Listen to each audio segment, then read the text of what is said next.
கர்த்தருடைய பரிசுத்த நாமத்துக்கு மகிமை உண்டாவதாக. 2 சாமுவேல் 5ஆம் அதிகாரம் 10ஆம் வசனத்தை வாசிக்க கேட்கலாம். 2 சாமுவேல் 5:10. தாவீது நாளுக்கு நாள் விருத்தியடைந்தான், சேனைகளின் தேவனாகிய கர்த்தர் அவனோடே கூட இருந்தார். தாவீது நாளுக்கு நாள் விருத்தி அடைந்தான், சேனைகளின் தேவனாகிய கர்த்தர் அவனோடு கூட இருந்தார். ஒரு மனிதன் விருத்தி அடைவது என்பது தேவனுடைய கரத்தில் உள்ள ஒரு காரியம். இன்றைக்கு மனிதர்கள் விருத்தி அடையும்படியாக பல விதங்களில் விருத்தி அடையும்படியாக முயற்சி எடுக்கிறார்கள். சிலருக்கு அது கைகூடி வருகிறது, சிலருக்கு அது கைகூடி வருகிறது இல்லை. அநேகர் விருத்தி அடையும்படியாக பல விதங்களிலே முயற்சி எடுப்பதை நாம் பார்க்கலாம். அவர்களை குறை சொல்ல முடியாது. வாழ்க்கையில் அவர்கள் முன்னேற வேண்டும், விருத்தி அடைய வேண்டும், வளர்ச்சி அடைய வேண்டும், ஒரு செழிப்பை சந்திக்க வேண்டும் என்கிற ஒரு மனப்பான்மையோடு எதையாவது செய்தால், இதை செய்தால் விருத்தி அடையலாமா, இதை செய்தால் விருத்தி அடையலாமா என்கிற ஒரு வித அறிவோடு கணிப்போடும் அவர்கள் முன்னேற வாஞ்சிக்கிறார்கள். ஆனால் வேதம் சொல்லுகிறது, ஒரு மனிதனோடு தேவன் இருந்தால், சேனைகளின் கர்த்தர் அவனோடு கூட இருந்தால், அவனுடைய வாழ்க்கையில நாளுக்கு நாள் விருத்தி. இங்கே நாம் பார்க்கும் பொழுது ஒரு மனிதர்களுக்கு விருத்தி என்பது சில வருடங்கள்ல உண்டாகும். இந்த வருஷம் பிசினஸ், இந்த வருஷம் விவசாயம், இந்த வருஷம் வேலை ஸ்தலம், இப்படி ஒவ்வொருத்தரும் விருத்தியை குறித்து சில வருடங்களை கணக்கிட்டு சொல்லுவார்கள். ஆனால் தேவனுடைய மனிதனாகிய தாவீதினுடைய விருத்தி என்பது ஒவ்வொரு நாளும் ஒரு விருத்தியை தேவன் கொடுத்தார். அதனாலதான் அந்த வசனம் சொல்லுகிறது, நாளுக்கு நாள் அவனுக்குள்ளே ஒரு விருத்தியை தேவன் கட்டளையிட்டார். இது தேவன் அவனோடு கூட, சேனைகளின் கர்த்தர் அவனோடு கூட இருந்தபடியினால் சம்பவித்த ஒரு காரியம். ஒரு தேவனுடைய பிள்ளை விருத்தி அடைவது என்பது தேவன் அவனுக்கு கொடுத்த ஒரு வாக்குத்தத்தம். அதை நாம் விளங்கிக் கொள்ள வேண்டியது அவசியம். ஒவ்வொரு தேவனுடைய பிள்ளைகளும் விருத்தி அடைய வேண்டும் என்பதில் தேவன் கவனம் உள்ளவராக இருக்கிறார். ஏனென்றால் பழைய ஏற்பாட்டில் நாம் 12 கோத்திரங்களை பார்க்க இயலும். அந்த 12 கோத்திரத்துல எல்லா கோத்திரங்களும் விருத்தி அடைந்ததா என்பதை நாம் பார்க்கும் பொழுது அநேக கோத்திரங்கள் பெயர் சொல்ல முடியாத அளவில் அப்படியே ஒன்றுமில்லாமல் போனதையும் நாம் காண இயலும். ஆனால் சில கோத்திரங்கள் பெயர் சொல்லி இன்று வரை அழைக்கக்கூடிய அளவில் விருத்தி உள்ளதாக மாறி இருக்கிறது. அதற்கு காரணம் தேவன் அவர்களோடு இருப்பதினால் நடக்கிற ஒரு சம்பவம் என்பதை நாம் விளங்கிக் கொள்ள வேண்டியது அவசியம். ஒரு ஆவிக்குரிய தேவனுடைய பிள்ளை என்று சொல்லுகிறவனை தேவன் விருத்தி அடைய செய்யும்படியாக வாஞ்சிக்கிறார்.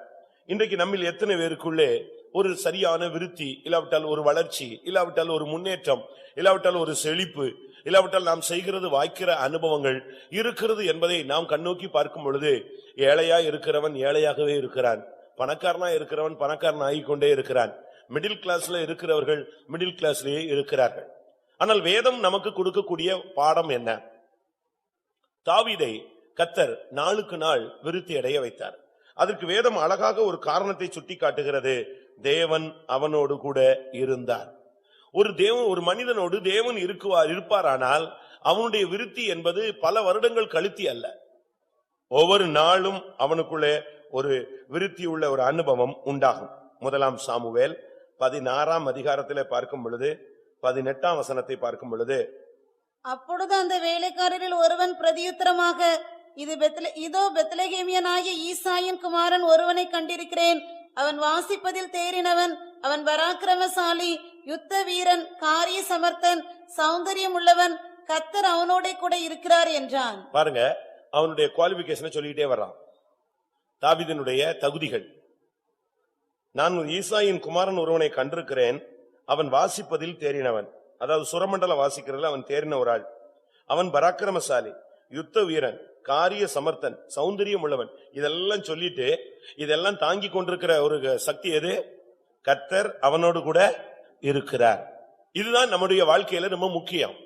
வாழ்க்கையில விருத்தி அடையணும்னு நீங்க எல்லாரும் விருப்பப்படுறீங்க, அது நல்ல ஆசை. ஊழியர்களும் சரி, விசுவாசிகளும் சரி, தொழிலும் குடும்பத்திலும் ஆவிக்குரிய பகுதிகளிலும் பல விதங்களிலே நாம் விருத்தி அடைய வேண்டியது அவசியம். நான் அதை குறித்து உங்களுக்கு வரிசையாக சொல்லிக்கொண்டே வருகிறேன். ஆனால் விருத்தி அடைவதனுடைய அஸ்திபாரம் எங்கே இருக்கிறது? நம்முடைய திறமையா, நம்முடைய புத்தியா, நம்முடைய ஞானமா, நம்முடைய ராஜதந்திரங்களா? இல்லை. இதற்கு பின்னணியிலே அஸ்திபாரம் ஒன்று இருக்கிறது. அது ஒரு மனிதனோடு தேவன் இருந்தால் அவன் நாளுக்கு நாள் விருத்தி அடைவான். 1 சாமுவேல் 18 அதிகாரத்தை பார்க்கும் பொழுது 14 வசனம். தாவீது தன் செய்கைகளில் எல்லாம் புத்திமானாய் நடந்தான், கர்த்தர் அவனோட கூட இருந்தார். நீங்க பாருங்க, அவனுடைய வாழ்வின் அஸ்திபாரமே தேவன் அவனோடு கூட இருப்பது. ஒருவேளை நீங்கள் இதுவரை விருத்தி அடைய முயற்சி எடுத்திருக்கலாம், அது ஒருவேளை உங்களுக்கு கைகூடி வராமல் தடைப்பட்டிருக்கலாம்.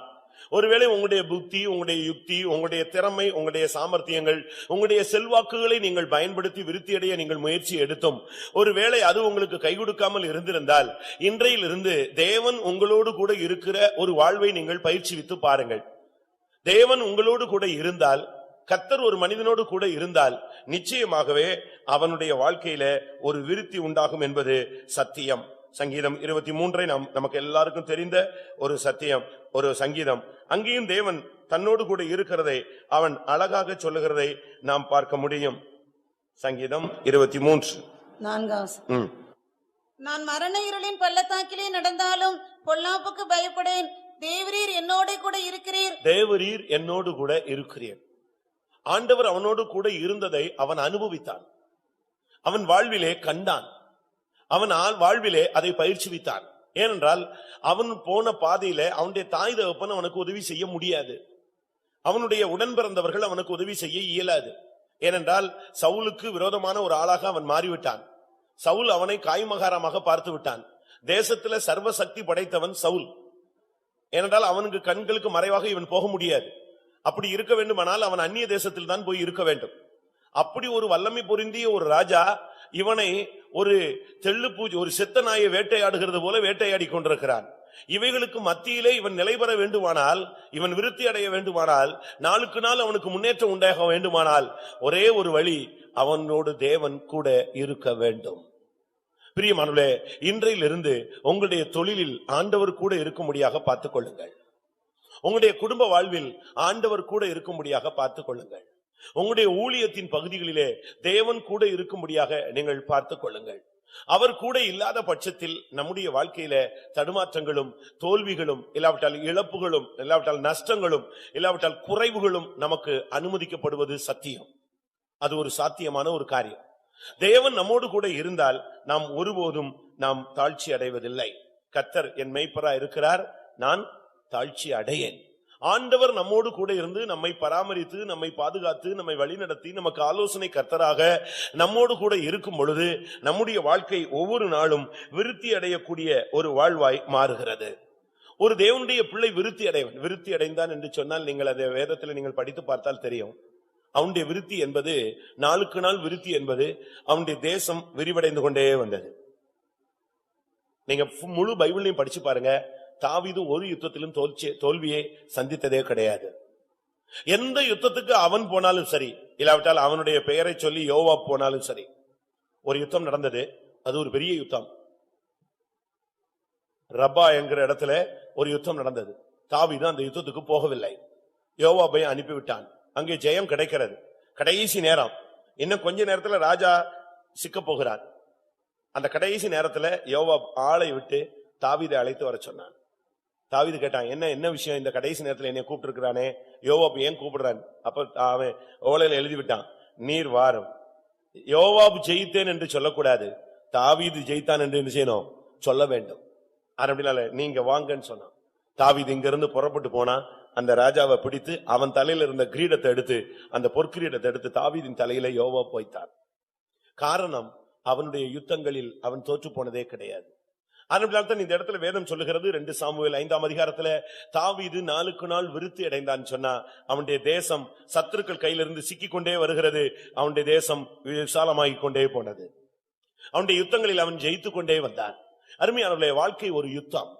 விசுவாச பாதை ஒரு யுத்த களம். உங்களுடைய குடும்ப வாழ்க்கை ஒரு யுத்த களம். விசுவாச பாதையிலே இந்த யுத்தங்கள் அனுமதிக்கப்பட்டு கொண்டே வருகிறது. ஒரு நாள் இல்லாவிட்டாலும் மறுநாள் யுத்தம் வந்து கொண்டே இருக்கும். ஒருவன் என்றைக்கு ராஜாவாக மாறுகிறானோ அன்றையிலிருந்து அவன் வாழ்வின் முடிவு வரை யுத்தங்களை அவன் சந்தித்தே ஆக வேண்டும். சிலருடைய வாழ்க்கையிலே யுத்தங்கள் இல்லாமல் இருக்கலாம், ஆனால் வாழ்க்கையிலே யுத்தம் இல்லாத ஒரு ராஜா இருந்து எந்த பயனுமே கிடையாது. போராட்டம் இல்லாத வாழ்க்கை சுவாரஸ்யமாக அமையாது. ஒரு தேவனுடைய பிள்ளையினுடைய வாழ்க்கையில எப்பொழுதுமே ஒரு போராட்டம் இருந்து கொண்டே இருக்கும். ஏனென்றால் தேவன் அதை அனுமதித்து அந்த பாதையில அவனை கரெக்ட் பண்ணிக்கொண்டே இருப்பார். இன்றைக்கு உங்களில் எத்தனை பேர் உங்களுடைய யுத்தங்களில் ஜெயித்து கொண்டு வருகிறீர்கள்?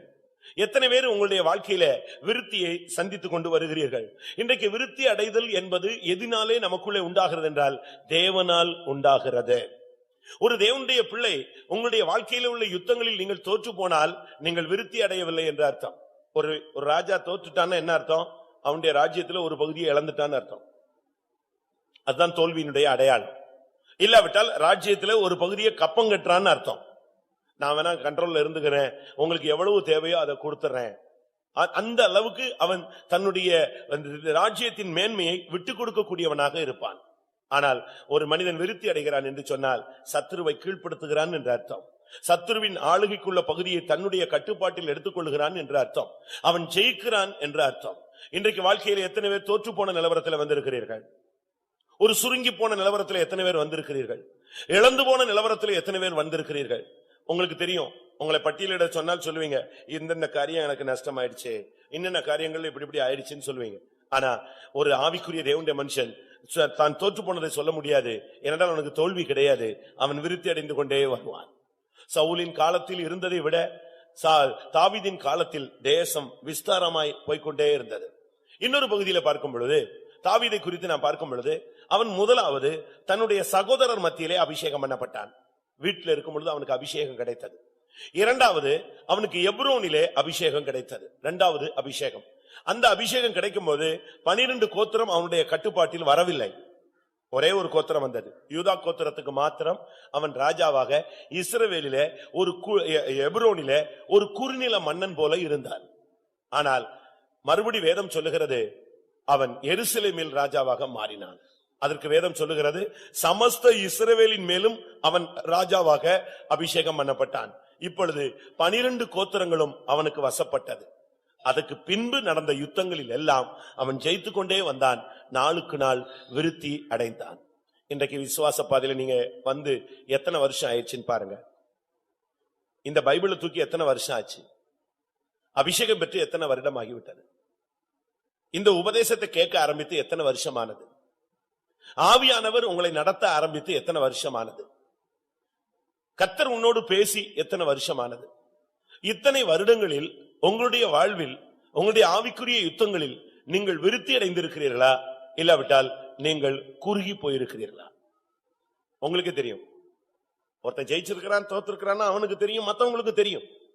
நீங்க விருத்தி அடைந்திருக்கீங்களா இல்லையான்னு மத்தவங்களுக்கும் தெரியும், உங்களுக்கும் தெரியும், சாத்தானுக்கும் நல்லா தெரியும். இந்த பாதை இல்லாவிட்டால் இந்த தெய்வீக பாதை ஒரு மனிதனை சுருங்கி போக அனுமதிக்கிறது இல்லை, இல்லாமல் அவனை மாற்றுகிறது இல்லை. இல்லாத இடத்துல இருக்கிறதாக அழைக்கிற தெய்வம் நம்முடைய தேவன். ஒன்றுமில்லாத இடத்துல உருவாக்குகிற தெய்வம் நம்முடைய தேவன். தேவனுக்கு ஒரு பெயர் உண்டு என்று சொன்னால் அவர் வாய்க்க பண்ணுகிற தேவன், விருத்தி அடைய செய்ய வைக்கிற தேவன். தேவன் ஒருபோதும் ஒருவனை எம்டி ஆக்குற தேவன் அல்ல. எம்டியா இருக்கிற இடத்துல அவாந்தர வெளியிலே ஆறுகளை உண்டு பண்ணுகிற தேவன். ஒன்றுமில்லாத இடத்துல ஒன்றை உருவாக்கக்கூடிய தேவன். முடியாது என்று சொல்லக்கூடிய இடத்துல முடிய வைக்கக்கூடிய தேவன். நடக்காது என்று சொல்லுகிற இடத்தை நடக்க வைக்கிற தேவன் தான் நம்முடைய தேவன். இன்றைக்கு நமக்குள் சில காரியங்களிலே நாம் விருத்தி அடைய வேண்டியது அவசியம். முதலாவது தாவீதின் விருத்தி என்று சொல்லும் பொழுது அவன் தேசம் விருத்தி அடைந்தது. அவனுடைய யுத்தங்களில் அவன் ஜெயத்தை பெற்றுக் கொண்டான். ஆதியாகமம் 26ஆம் அதிகாரத்துல 15ஆம் வசனத்தை பார்க்கும் பொழுது ஈசாக்கினுடைய விருத்தி நாம் பார்க்கலாம். 13ஆம் வசனம். அவன் ஐஸ்வர்யவானாகி வரவர விருத்தி அடைந்து மகா பெரியவன் ஆனான். ஈசாக்கை விருத்தி என்ற என்ன? தாவீதினுடைய விருத்தி என்பது தேசம் விருத்தி அடைந்து கொண்டே வந்தது. அவனுடைய ராஜ்யபாரம் பெருகிக் கொண்டே வந்தது. அவனுக்கு ஜனங்கள் கூடிக்கொண்டே வந்தார்கள். தேசத்தினுடைய எல்லை மாறிக்கொண்டே இருந்தது. ஒவ்வொரு நாளும் ஒரு தேசத்தை பிடித்த உடனே எல்லை மாறிவிடும், அடுத்த தேசத்தை பிடித்த உடனே எல்லை மாறும். அவன் ஒவ்வொரு நாளும் ஜெயத்தின் மேலே ஜெயத்தை பெற்றுக்கொண்டே வந்தான். ஆனால் ஈசாக்கினுடைய விருத்தி என்பது வித்தியாசமானது. ஈசாக்கினுடைய விருத்தி என்பது பொருளாதார ஆசீர்வாதம்.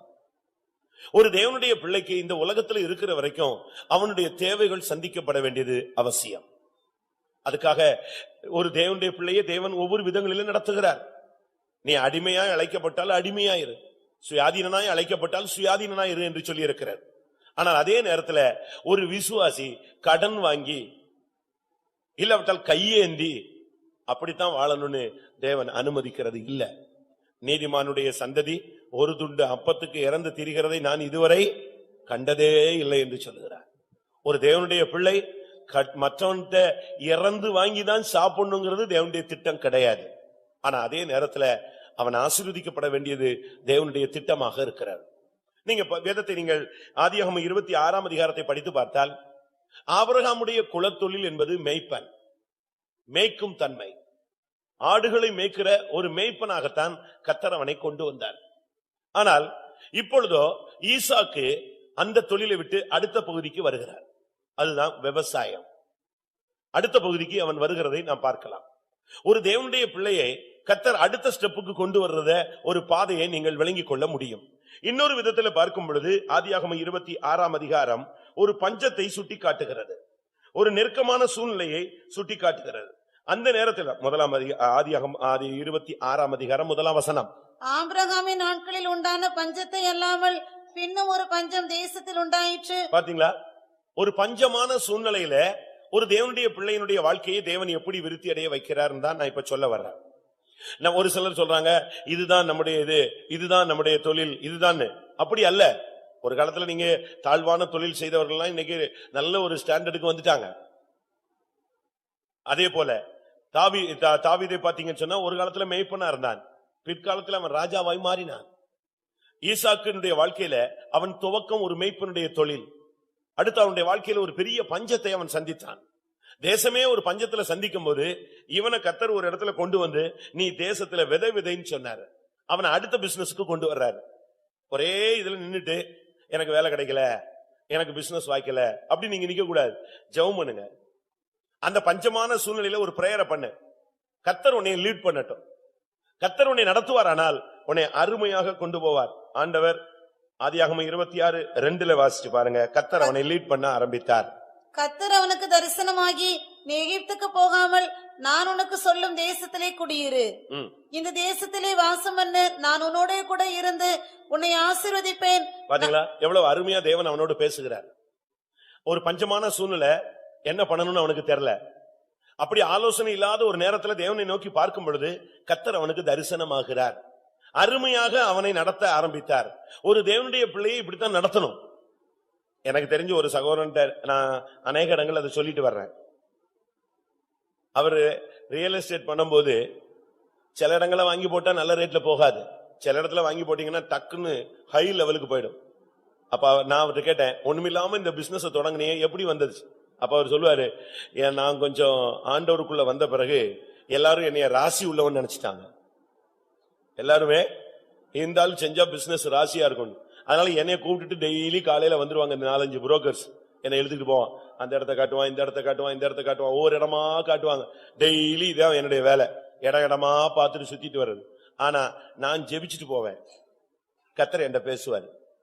ஒரு குறிக்கப்பட்ட இடத்துக்கு இடத்த காட்டுறான்னா அந்த இடத்த நான் வாங்கணும்னு சொன்னா ஆவியானவர் என்கிட்ட பேசுவார். இல்லன்னா என்கிட்ட பேச மாட்டார்.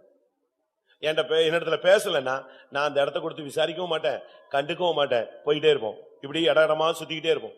ஒரு குறிக்கப்பட்ட இடம் வந்துச்சு அப்படின்னு சொன்னா ஆவியானவர் சொல்வாரு, இதுக்கு அட்வான்ஸ் பண்ணும்பாரு. நான் அட்வான்ஸ் பண்ணிடுவேன்.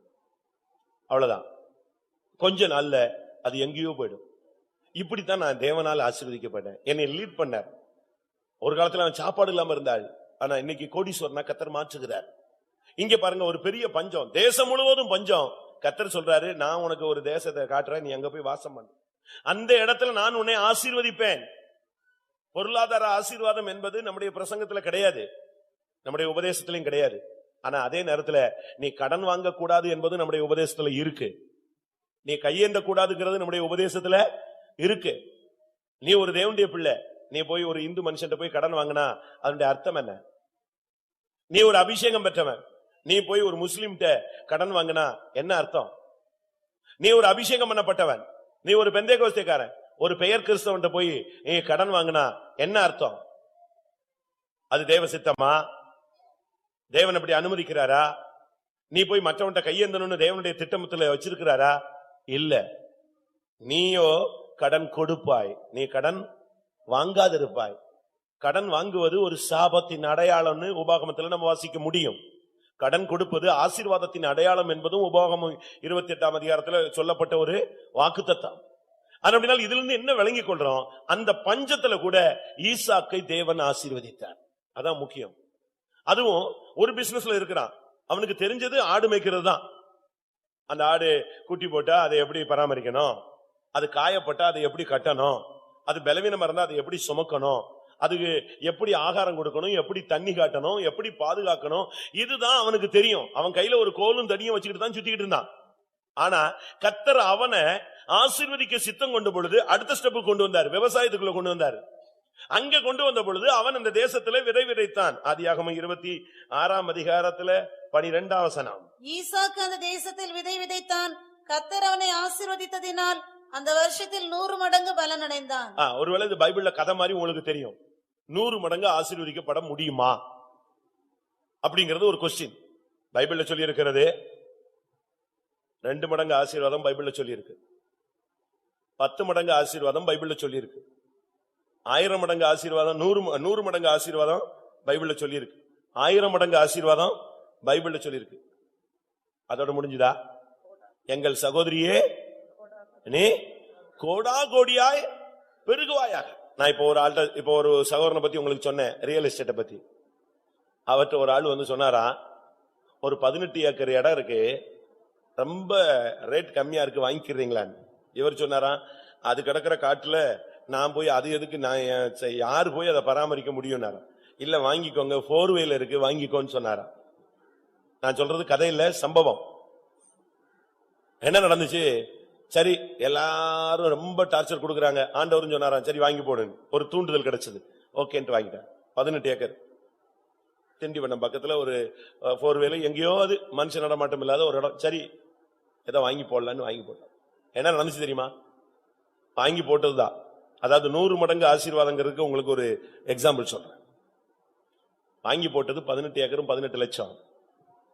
ஆனா திடீர்னு வருஷ கணக்கா அப்படியே போயிட்டே இருந்துச்சு. திடீர்னு ஒரு நாள் ஒருத்தன் வந்து சொன்னா, அந்த 18 ஏக்கரை நீங்க கொடுக்குறீங்களா, நல்ல ரேட்ல போகுது, கொடுத்துருவீங்களான்னு கேட்டான். ஒரு மினிஸ்டரு அந்த 18 ஏக்கருக்கு பின்னால உள்ள இடம் ஃபுல்லா இன்ஜினியரிங் காலேஜுக்கு வாங்கிட்டான். அவன் வெளியே வரணும்னா எதுலாம் வரணும், போர்வையை டச் பண்ணணும்னா இந்த 18 ஏக்கரு நீ எத்தனை கோடி சொன்னாலும் கேட்கறதுக்கா வாங்கிக்கிறதுக்கு ஆள் இருக்கா? கடைசியில இவரா பார்த்து எத்தனையோ கோடிய இவரே பிக்ஸ் பண்ணாராம். அவன் எப்படித்தான் வர்றான் பாக்கலான்னு. மறுபேச்சே இல்லாம அத்தனை கோடியை நெஞ்சுது. அப்படியே கோடி கணக்குல, அது 18 லட்சத்துக்கு வாங்கினது கோடி கணக்குல போச்சு, கிடைச்சது. நான் இதை எதுக்கு சொல்றேன்னு சொன்னா, தேவன் ஒரு மனிதனை ஆசீர்வதிக்கிறார்னு சொன்னா, ஆண்டவர் உன்னை லீட் பண்றாருன்னா அது 100 மடங்கு ஆசீர்வாதம். நீங்க 2 மடங்கு ஆசீர்வாதத்துக்காக ஜெபிச்சுக்கிட்டு இருப்பீங்க, ஆண்டவரே ரெட்டிப்பாய் ஆசீர்வதி, ரெட்டிப்பாய் ஆசீர்வதி. நான் உன்னுடைய தரிசனத்தை இன்னும் கொஞ்சம் டெவலப் பண்ண விருப்பப்படுறேன். உன்னுடைய சாதாரண கண்ணில் நீ பாத்தீங்கன்னா வானத்துல ஒரு நட்சத்திரமோ இல்லாவிட்டா அந்த நிலவோ அந்த சூரியனோ ஒரு குறிக்கப்பட்ட அளவுல உனக்கு தெரியும். ஆனா நம்முடைய கண்களுக்கு புலப்படாத கோடிக்கணக்கான நட்சத்திரங்கள் எங்க இருக்கு? வான வீதியில இருக்கு. ஆனா அதே இத ஒரு டெலஸ்கோப் வச்சு கண்டுபிடிச்சிருக்கானே விஞ்ஞானி, அதை வச்சு நீங்க பாருங்க, வானத்துல உள்ள அதிசயங்கள் தெரியும். வேற ஒண்ணு வேண்டாம். சென்னையில நீங்க பிர்லா கோளரங்கத்துக்கு போனீங்கன்னா, பிளானட்டோரியத்துக்கு போனீங்கன்னா, அங்க போன உடனே ஒரு சேர், நீங்க காசு கொடுத்து உள்ள போனீங்கன்னா அழகா ஒரு சேர்ல உட்கார வைப்பான். அப்படியே சேர் அப்படியே கவுந்துரும், படுக்கிற லெவலுக்கு கொண்டு போயிடுவோம். எல்லாருக்குமே அப்படித்தான் கொடுப்பான். அப்படி உட்கார்ந்த உடனே அப்படி தட்டி விட்டா எப்படி வந்துடும், அப்படி படுக்கிற மாதிரி வந்துடும். லைட் எல்லாம் ஆஃப் பண்ணிடுவான். பாத்தீங்கன்னா வான வீதியில நீங்க இருக்கிற எல்லாவற்றையும் அங்க பாக்கலாம். இதுவரைக்கும் நீ உன் கண்ணில் தெரியாதெல்லாம் அங்க தெரியும். எதுக்கு இதை சொல்றேன்னா, உன்னுடைய தரிசனத்தை இந்த ரெட்டிப்பான ஆசீர்வாதங்கிறதுல இருந்து 100 மடங்கு ஆசீர்வாதத்துக்கு கொண்டு வரும்படியாக கர்த்தர் இந்த கால வேளையில பேச விரும்புகிறார். உன்னுடைய விருத்தி அடைதலை தேவன் பார்க்க விரும்புகிறார். ஒரு தகப்பன் தன்னுடைய பிள்ளை கடன் வாங்கி கையேந்தி கடன் கொடுக்க முடியாம, வட்டி கொடுக்க முடியாம ரோட்ல அசிங்கப்பட்டு பைபிளை தூக்கிட்டு வர்றதை தேவன் விரும்புகிறது இல்ல. உன்னை ஆசீர்வதிக்கிறதே, இஸ்ரவேலை ஆசீர்வதிப்பது தேவனுக்கு பிரியமா இருக்கிறது. நான் பொருளாதார ஆசீர்வாதத்தை பேசுறதுக்கு காரணம் ஒரே ஒரு காரியம் தான், நீ கடன் வாங்க கூடாது, நீ கையேந்த கூடாது. பைபிள்ல ஒரு இவ்வளவு பெரிய பைபிளை கையில வச்சுக்கிட்டு வாக்குத்தத்தங்களை கையில வைத்துக் கொண்டு நீ போய் கையேந்தினா என்ன இல்ல, பிரயோஜனமே இல்ல. ஏன் உன் தேவன் என்ன செஞ்சாரு அப்படின்னு கேட்பான். ஈசாக்கினுடைய விருத்தி என்பது தேவன் அவனை அடுத்த ஸ்டெப்புக்கு கொண்டு வந்தார். விவசாயத்துக்கு கொண்டு வந்து அவனை தேசத்துல விதைக்க வச்சு 100 மடங்கு ஆசீர்வாதம் கொடுத்து அவனை வர வர விருத்தி அடைந்தான். ஒவ்வொரு நாளும் அவனுக்குள்ள ஒரு டெவலப் பாருங்க. தாவீது நாளுக்கு நாள் விருத்தி அடைந்தான், இவனோ வர வர விருத்தி அடைந்தான். ஒவ்வொரு ஸ்டெப்புமே ஒரு தேவனுடைய பிள்ளைக்கு அது ஒரு சரியான ஒரு ஆவிக்குரிய வளர்ச்சியாக காணப்பட்டது. நம்மில் எத்தனை பேருக்கு இப்படிப்பட்ட வளர்ச்சி இருக்கிறது, ஒரு விருத்தி இருக்கிறது? சரி, நான் அடுத்த 3வது ஒரு முக்கியமான ஒரு நபரை உங்களுக்கு முன்னால வைக்க விரும்புகிறேன். லூக்கா எழுதின சுவிசேஷம் 2ஆம் அதிகாரம் 52ஆம் வசனம். இயேசுவானவர் ஞானத்திலும் வளர்த்தியிலும் தேவ கிருபையிலும் மனுஷ தயவிலும் அதிகமாய் விருத்தி அடைந்தார். ஈசாக்கு விருத்தி அடைந்தது ஒரு ரீதி, தாவீது விருத்தி அடைந்தது ஒரு பகுதி. தாவீதினுடைய விருத்தி என்பது ஜெயத்தின் மேல் ஜெயம், தேசம் விஸ்தாரமாகிக் கொண்டே வந்தது. ஈசாக்கினுடைய விருத்தி என்பது 100 மடங்கு ஆசீர்வதித்து அவனுடைய வாழ்க்கையில செழிப்பை தேவன் கட்டளையிட்டார். ஆனா இயேசுவின் விருத்தி எப்படிப்பட்டது? 4 விதங்களிலே அங்கே சுட்டி காட்டப்பட்டிருக்கிறது. ஒன்று ஞானம், 2வது வளர்த்தி, 3வது தேவ கிருபை, 4வது மனுஷர் தயவில் வர வர அவர் விருத்தி அடைந்தார். அதிகமாய் விருத்தி அடைந்தார். ஒவ்வொருத்தருடைய ஸ்டெப் நீங்க பாருங்க. தாவீது நாளுக்கு நாள், ஈசாக்கு வர வர, இயேசுவோ அதிகமாய் விருத்தி அடைந்தார். ஒரு ஆவிக்குரிய தேவனுடைய மனுஷன் விருத்தி அடைவது என்பது தேவனுடைய திட்டங்களில் ஒன்றாக இருக்கிறது. உங்களுடைய வாழ்க்கையில பலவிதமான தேவனுடைய திட்டங்கள் நிறைவேற்றப்பட்டிருக்கலாம். ஆனால் ஒரு முக்கியமான திட்டம், நீ விருத்தி அடைவது. அது ஒருவேளை நிறைவேற்றப்படாத பட்சத்தில் நீ கடனாளியாக இந்த மார்க்கத்தில் போய்கொண்டிருப்பாய். இன்றைக்கு தேவன் உனக்கு ஒன்று தன்னுடைய வார்த்தையை நினைவு கூற வைத்து உன்னை விருத்தி அடைய வைக்க முடியாக விரும்புகிறார். லூக்கா 2ஆம் அதிகாரம் 52ஆம் வசனத்தை பார்க்கும் பொழுது, இயேசுவினுடைய விருத்தி என்பது பொருளாதார விருத்தி அல்ல, யுத்தங்களுடைய விருத்தியும் அல்ல. அவருடைய விருத்தி என்பது முதலாவது ஞானத்தை காண்பிக்கிறது. இயேசுவானவர் ஞானத்திலே விருத்தி அதிகமாய் விருத்தி அடைந்தார். இயேசுனுடைய ஞானம் என்றால் என்ன? ஒரு தேவனுடைய பிள்ளை உலக பிரகாரமாக ஆசீர்வதிக்கப்பட்டால் மட்டும் போதுமா? இல்லாவிட்டால் அவனுடைய யுத்தங்களில் அவன் ஜெயித்தால் மட்டும் போதுமா? அவனுடைய வாழ்க்கையில பணமும் பொருளும் கிடைத்தால் மட்டும் போதுமா? அவனுடைய வாழ்க்கையில அவன் விருத்தி அடைய வேண்டிய இன்னொரு பகுதி இருக்கிறது, ஞானம். ஞானம்னா என்ன?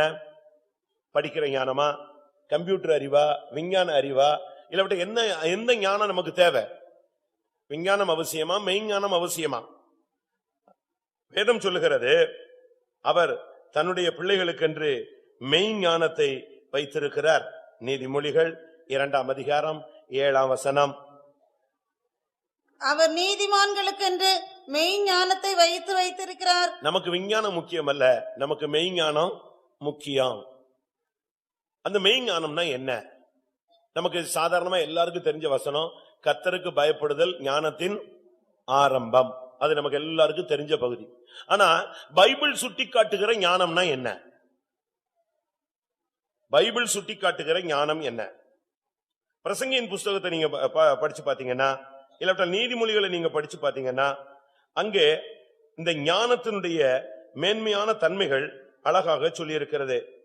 ஞானத்துக்கு ஒரு வீடு உண்டு, அந்த ஞானம் தன் வீட்டை கட்டுகிறது. நீதிமொழிகளை பார்க்கும் பொழுது ஞானத்துக்கு ஒரு வீடு உண்டு, அந்த வீடுக்கு 7 தூண்கள் உண்டு என்று வேதம் சொல்லுகிறது.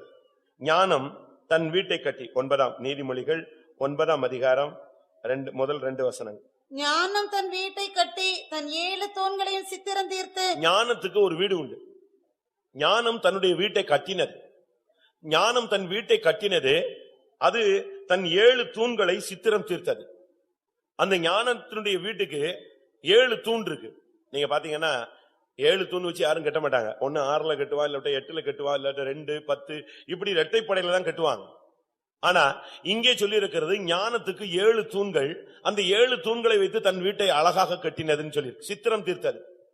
அப்படியானால் இயேசு எந்த ஞானத்திலே விருத்தி அடைந்தார்? இயேசுனுடைய ஞானம் என்பது என்ன? இயேசுவை குறித்து பைபிள்ல சொல்லி இருக்கிறது, அவர் படிப்பறியாதவர், கல்வி அறிவு இல்லாதவர்ங்கிற மாதிரி வேதத்துல சுட்டி காட்டப்பட்டிருக்கிறார். இவர் கல்லாதவராயிருந்து இப்படி எல்லாம் பேசுறாரே அப்படிங்கிற வார்த்தை சொல்லப்பட்டது. அப்படியானால் இயேசு கற்றுக்கொண்ட ஞானம் என்ன? இயேசு ஞானத்தில் அதிகமாய் விருத்தி அடைந்தார்னு சொல்லியிருக்கேன். யாக்கோபு 3ஆம் அதிகாரம் கடைசி 2 வசனங்கள். அதுதான் ஞானம். பரத்திலிருந்து வருகிற ஞானமோ முதலாவது சுத்தமுள்ளதாயும் பின்பு சமாதானமும் சாந்தமும் இணக்கமும் உள்ளதாயும் இரக்கத்தாலும் நற்கனிகளாலும் நிறைந்ததாயும் பட்சபாதம் இல்லாததாயும் மாயமற்றதாயும் இருக்கிறது. போதும். பரத்திலிருந்து வருகிற ஞானம். அப்ப இதுல இருந்து என்ன விளங்கிக் கொள்றோம்? பரத்திலிருந்து ஒரு ஞானம் வருதுன்னாலே பாதாளத்திலிருந்து ஒரு ஞானம் வரும்னு நமக்கு தெரியணும். 15ஆம் வசனம். இப்படிப்பட்ட ஞானம் பரத்திலிருந்து இறங்கி வருகிற ஞானமாய் இராமல் லௌகிக சம்பந்தமானதும் ஜென்ம ஸ்பாவத்துக்குரியதும் பேய்த்தனத்துக்கு அடுத்ததுமாய் இருக்கிறது. பாதாளத்திலிருந்து ஏறி வருகிற ஞானம் எப்படிப்பட்டது? லௌகிக சம்பந்தமானது, ஜென்ம ஸ்பாவத்துக்கு உரியது, பேய்த்தனத்துக்கு அடுத்தது. ஆனா பரத்திலிருந்து வருகிற ஞானம் சொன்னா இயேசு கிறிஸ்து எந்த ஞானத்துல அவர் தேறினவராக மாறினார்? இயேசு கிறிஸ்து எந்த ஞானத்தில் அதிகமாய் விருத்தி அடைந்தார்? அவருடைய ஞானம் என்று சொல்லுகிறது பரத்திலிருந்து வருகிற ஞானம் முதலாவது சுத்தம் உள்ளதாய் இருந்தது, இரண்டாவது சமாதானம் உள்ளதாய் இருந்தது, மூன்றாவது சாந்தம் உள்ளதாய் இருந்தது, நான்காவது இணக்கம் உள்ளதாக இருந்தது, ஐந்தாவது இரக்கத்தாலும் நற்கனிகளாலும் நிறைந்ததாய் இருந்தது, ஆறாவது பட்சபாதம் இல்லாததாய் இருந்தது, ஏழாவது மாயமற்றதாய் இருந்தது. இதுதான் இந்த 7 தூண். ஞானம் தன் வீட்டை கட்டி தன் 7 தூண்களையும் சித்திரம் தீர்த்தது என்று சொல்லுகிற இந்த ஞானத்தின் 7 தூண்கள் தான் யாக்கோபு 3:17 சொல்லப்பட்ட பரத்திலிருந்து வருகிற ஞானம். இந்த பரத்திலிருந்து இறங்கி வருகிற ஞானத்தினால்தான் இயேசு கிறிஸ்து அதிகமாய் விருத்தி அடைந்தார். ஏனென்றால் அவரிடத்துல மாயம் பண்ற தன்மை கிடையாது, ஏனென்றால் அவரிடத்துல பட்சபாதம் கிடையாது. அவர் சுத்தம் உள்ளவர், சமாதானம் உள்ளவர், சாந்தமும் இணக்கமும் உள்ளவர், சாந்தம் உள்ளவர், இணக்கம் உள்ளவர், இரக்கத்தாலும் நற்கனிகளாலும் நிறைந்தவர். ஒரு தேவனுடைய பிள்ளை ஞானத்துல விருத்தி அடைந்தான் சொன்னா நல்ல படிப்பறிவும் நல்ல கல்வி அறிவும் நல்ல கன்னிங்கா பேசக்கூடிய அறிவும் இது அல்ல. இதெல்லாம் இந்த உலகத்துக்குரிய பேய்த்தனத்துக்கு அடுத்த ஞானம். கம்ப்யூட்டர் படிச்சுட்டு ஒருத்தன் பரலவும் போலன்னா என்ன பிரயோஜனம்? யோசிச்சு பாருங்க. உலகத்துல நமக்கு எல்லா அறிவும் இருக்கு, எல்லா ஞானமும் இருக்கு. ஆனா தேவ ஞானம் நமக்குள்ள இருக்கிறதா? தேவ ஞானம் வேறு, சுய ஞானம் வேறு. சுய ஞானம் வரும் பொழுது ஒரு மனிதன் தேவனை அறிய மாட்டான். 1 கொரிந்தியர்ல பார்க்கும் பொழுது உலகமானது சுய ஞானத்தினாலே தேவனை அறியவில்லை என்று சொல்லப்பட்டிருக்கிறது. ஒரு தேவனுடைய பிள்ளை சுய ஞானத்துக்கு இடம் கொடுத்துட்டான்னு சொன்னா வாசிங்க 1:21. எனில் தேவ ஞானத்துக்கு ஏற்றபடி உலகமானது சுய ஞானத்தினாலே தேவனை அறியாதிருக்கையில், உலகமானது சுய ஞானத்தினாலே தேவனை அறியாதிருக்கு. அது உலக ஞானத்தை வச்சுட்டு நம்ம தேவனை அறிய முடியாது. தேவனுடைய ஞானம் என்பது சுத்தம், சமாதானம், சாந்தம், இணக்கம், இரக்கம், பட்சபாதம் இல்லாத மாயமற்ற தன்மை. இந்த தன்மைகளில் ஆண்டவராகிய இயேசு கிறிஸ்து அதிகமாய் விருத்தி அடைந்தார். அவற்றை பட்சபாதமே கிடையாது. நீங்க யோசிச்சு பாருங்க. ஒரு சில பெற்றோர்களுக்கு தாம் சொந்த பிள்ளைகளிலேயே பட்சபாதம் செய்து இருக்கு. ஒரு புருஷனுக்கு தன்னுடைய பையன் தன் சாயல்ல இல்லைன்னு சொன்ன உடனே மனைவி சாயல்ல இருக்காங்களா, அதனால அவருக்கு யார பிடிக்காது? பையனை பிடிக்காது. ஒரு சகோதரிக்கு தன்னை போல பிள்ளை இல்ல, புருஷனை மாதிரி இருக்கு, அதனால யார பிடிக்காது? பிள்ளைய பிடிக்காது. பாரு அவரே மாதிரி முழிக்குது பாருன்னு சொல்றான். இது உலகத்துல சொல்லக்கூடிய ஒரு காரியம். பிள்ளைகளுக்குள்ள கூட இன்னைக்கு பட்சபாதங்கள் இருக்கு, பெற்றோர்கள் பாக்குறாங்க. இது கடைசி காலம். ஆனா நமக்குள்ள எப்படி இருக்குன்னு யோசிச்சு பாருங்க. இயேசு ஒருபோதும் பட்சபாதம் உள்ளவர் அல்ல. அவருடைய அன்பு மாயமற்ற அன்பு. அவர் அன்னைக்கு எப்படி நேசிச்சாரோ அதே மாதிரிதான் நேசிக்கிறார். நம்ம தவறு செஞ்ச உடனே அன்பு குறைஞ்சிறது இல்ல.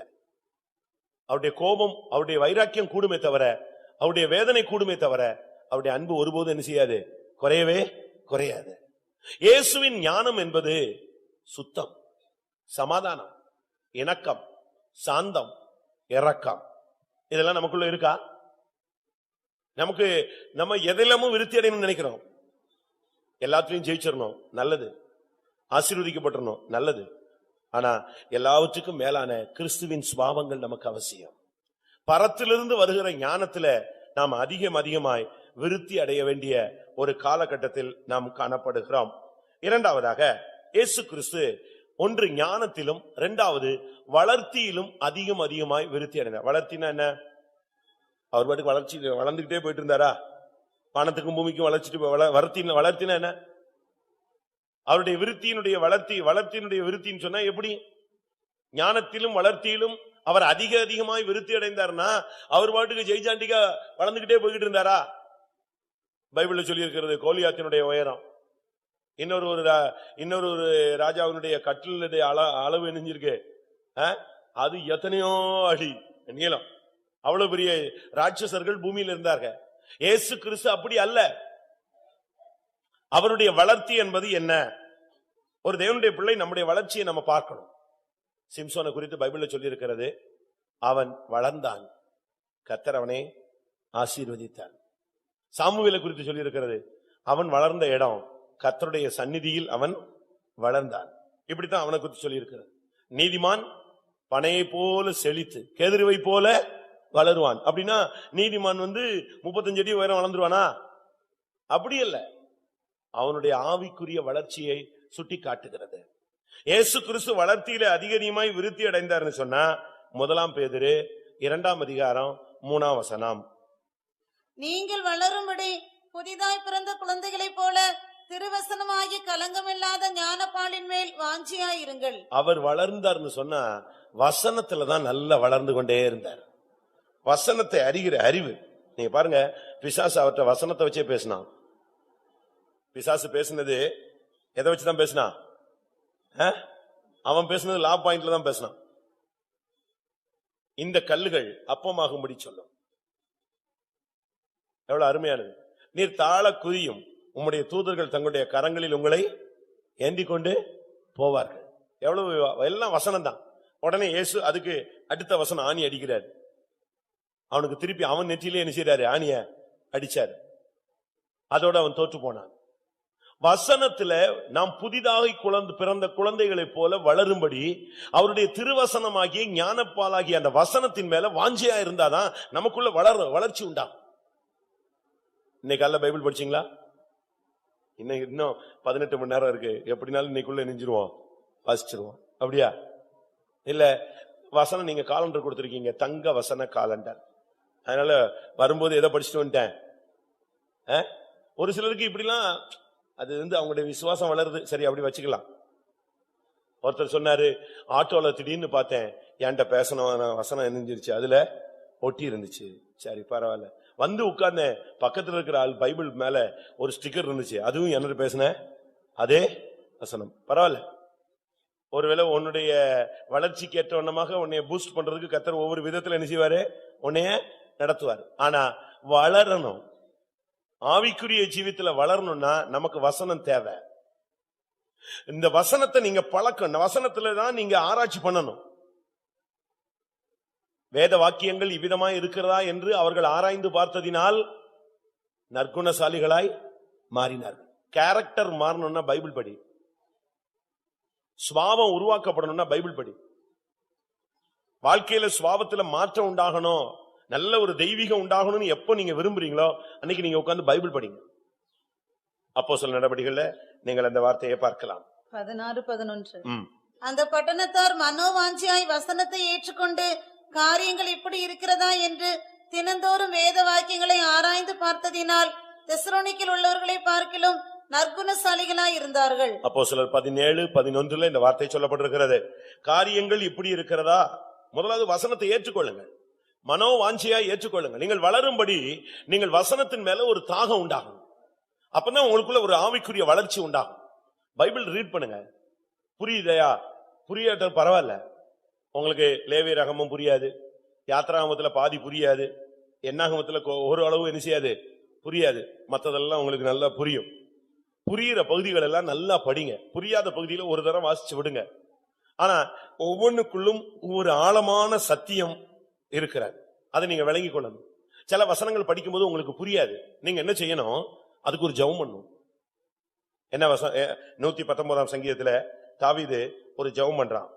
வேதத்தின் அதிசயங்களை காணும்படி நீர் என் கண்களை திறந்தர். அது அவனுடைய ஜெபம். ஏனென்றால் வேதத்துல எவ்வளவோ அதிசயங்கள் கிடக்கு. 18. உமது வேதத்தில் உள்ள அதிசயங்களை நான் பார்க்கும்படிக்கு என் கண்களை திறந்தருளும். அவன் ஜெபிக்கிறான் பாருங்க. வேதத்தின் அதிசயங்களை காணும்படிக்கு என் கண்களை திறந்தருளும். வேதத்தினை படிச்சு பார், கர்த்தர் உன்னோடு பேசுவார். அருமையான வார்த்தைகள் இருக்கிறது. எந்த சூழ்நிலையில இருக்கிற ஒரு மனிதனுக்கும் இந்த பைபிள் ஒரு அருமையான வழிகாட்டி. அழுதுகிட்டு இருக்கான்னா அவன் படிச்சான்னா அழுக போயிடும். ஒருத்தன் தன்னுடைய வாழ்க்கையில மாற்றம் வேணும், குணங்கள் அழகா உருவாகணும், ஆவிக்குரிய வளர்ச்சியை பெற்றுக்கணும்னு ஆசைப்பட்டீங்கன்னா பைபிள் படிங்க. ஒருவேளை படிப்பறிவு இல்லாத பெற்றோர்களாக நீங்கள் இருக்கலாம். பிள்ளைகளை படிக்க வச்சு கேளுங்க. இல்லாவிட்ட கேசட் போட்டு தேவனுடைய வார்த்தைகளை கேளுங்க. இல்ல பிள்ளைகளை படிக்க வைக்க சொல்லுங்க. உங்களுடைய பிள்ளைகளை அப்படி வளருங்க. சின்ன வயசுலயே நல்ல வசனங்கள்ல உங்களை பிள்ளைய பயிற்சி வைங்க. அது ஒரு ஆவிக்குரிய வளர்ச்சியை நம்முடைய பிள்ளைகளுக்குள்ளே கொண்டு வரும். 2 பேதுரு 3 அதிகாரம் 18 வசனம். இயேசுனுடைய எதிலே வளர்ந்தார்? நம்முடைய கர்த்தரும் இரட்சகருமாகிய இயேசு கிறிஸ்துவின் கிருபையிலும் அவரை அறிகிற அறிவிலும் வளருங்கள். இங்கே 2 காரியத்துல வளரும்படியாக சொல்லி இருக்கிறார். இயேசு வளர்ந்த 2 அனுபவங்கள் அழகா இருக்கு. ஒன்று கிருபையிலே, 2வது அவரை அறிகிற அறிவிலே வளருங்கள். அவரை அறிகிற அறிவுனா என்ன? பரிசுத்தரை அறிகிறதே அறிவு. பிலிப்பியர்கள் நிருபத்தில் நான் பார்க்கும் பொழுது இந்த அறிவை குறித்து அப்போஸ்தலனாகிய பவுல் கொடுக்கிற விளக்கம் என்ன? பிலிப்பியர் 3 அதிகாரம் 7 வசனம் 8 வசனம். ஆகிலும் எனக்கு லாபமாயிருந்தவைகளை எவைகளோ அவைகளை கிறிஸ்துவுக்காக நஷ்டம் என்று எண்ணினேன். அது மாத்திரமல்ல, என் கர்த்தராகிய கிறிஸ்து இயேசுவை அறிகிற அறிவின் மேன்மைக்காக எல்லாவற்றையும் நஷ்டம் என்று எண்ணிக்கொண்டிருக்கிறேன். எப்படி? கிறிஸ்துவை அறிகிற அறிவுங்கிறதுடைய சரியான அர்த்தம் பிரதிஷ்டைன்னு வாழ்க்கை. கிறிஸ்துவை ஒருவன் அறிகிற அறிவுல வளரும் பொழுது, ஆண்டவர் அறிய அறிய அவனுடைய வாழ்க்கையில பிரதிஷ்டைகள்ல தீர்மானங்கள்ல அவன் முன்னேறிக்கிட்டே வருவான். ஆண்டவரை பத்தி, ஆண்டவருடைய சிலுவையை தியானிக்கும் போது, ஆண்டவருடைய பாடுகளை சிந்திக்கும் பொழுது, ஆண்டவருடைய மரணத்தை சிந்திக்கும் பொழுது, ஆண்டவர் மறுபடி வருகிறதை சிந்திக்கும் போது, அவன் அந்த ஒவ்வொரு நாளும் அந்த அறிகிற அறிவில வளர்ச்சி அடையும் போது கொஞ்சம் கொஞ்சமாக தன்னை தியாகம் பண்ணுவான், விட்டு கொடுப்பான், பிரதிஷ்டை பண்ணுவான், வெறுக்க வேண்டிய காரியங்களை வெறுத்துடுவான், வேண்டாத காரியங்களை ஒதுக்கிடுவான். கொஞ்சம் கொஞ்சமாக அவன் அந்த ஒளியோடு சேரக்கூடிய தன்மைக்கு வந்து விடுவான். அவனுக்குள்ள அப்படி ஒரு லெவல் வரும் பொழுது லாபமாய் இருந்தவைகளை நஷ்டம் என்று விடுவான். இந்த உலகத்தில் இருக்கிற மேன்மையானவைகளை குப்பை என்று எண்ணுவான். நமக்கு அப்படி எண்ண முடியுதா? என்றைக்கு அந்த தாட் வருதோ அன்னைக்கு தான் நீ வளர்ச்சி அடைகிறேன்னு அர்த்தம். ஒரு Dress உங்களுக்கு கிடைச்சிருக்கு, அதை போடுறீங்க, வளர்ச்சி அடைஞ்சிட்டீங்க. அப்ப அதுக்கு பிறகு எதை போட முடியாது? எதை போட முடியாது? அந்த பழைய Dress-ஐ போட முடியாது. ஆட்டோமேட்டிக்கா அது யாருக்கு கொடுத்துறோம்? அடுத்த பிள்ளைக்கு கொடுத்துறோம், இல்லாவிட்டா வேற யாருக்கா கொடுத்துறோம். அதோட அது அதனுடைய வேலை முடிஞ்சிருச்சு. அதுபோல வளர்ச்சி அடைந்தவர்கள் ஒன்னொன்னா மாத்திக்கிட்டே இருப்பாங்க. வளர்ச்சி இல்லாதவர்கள் எதுலயே இருப்பாங்க?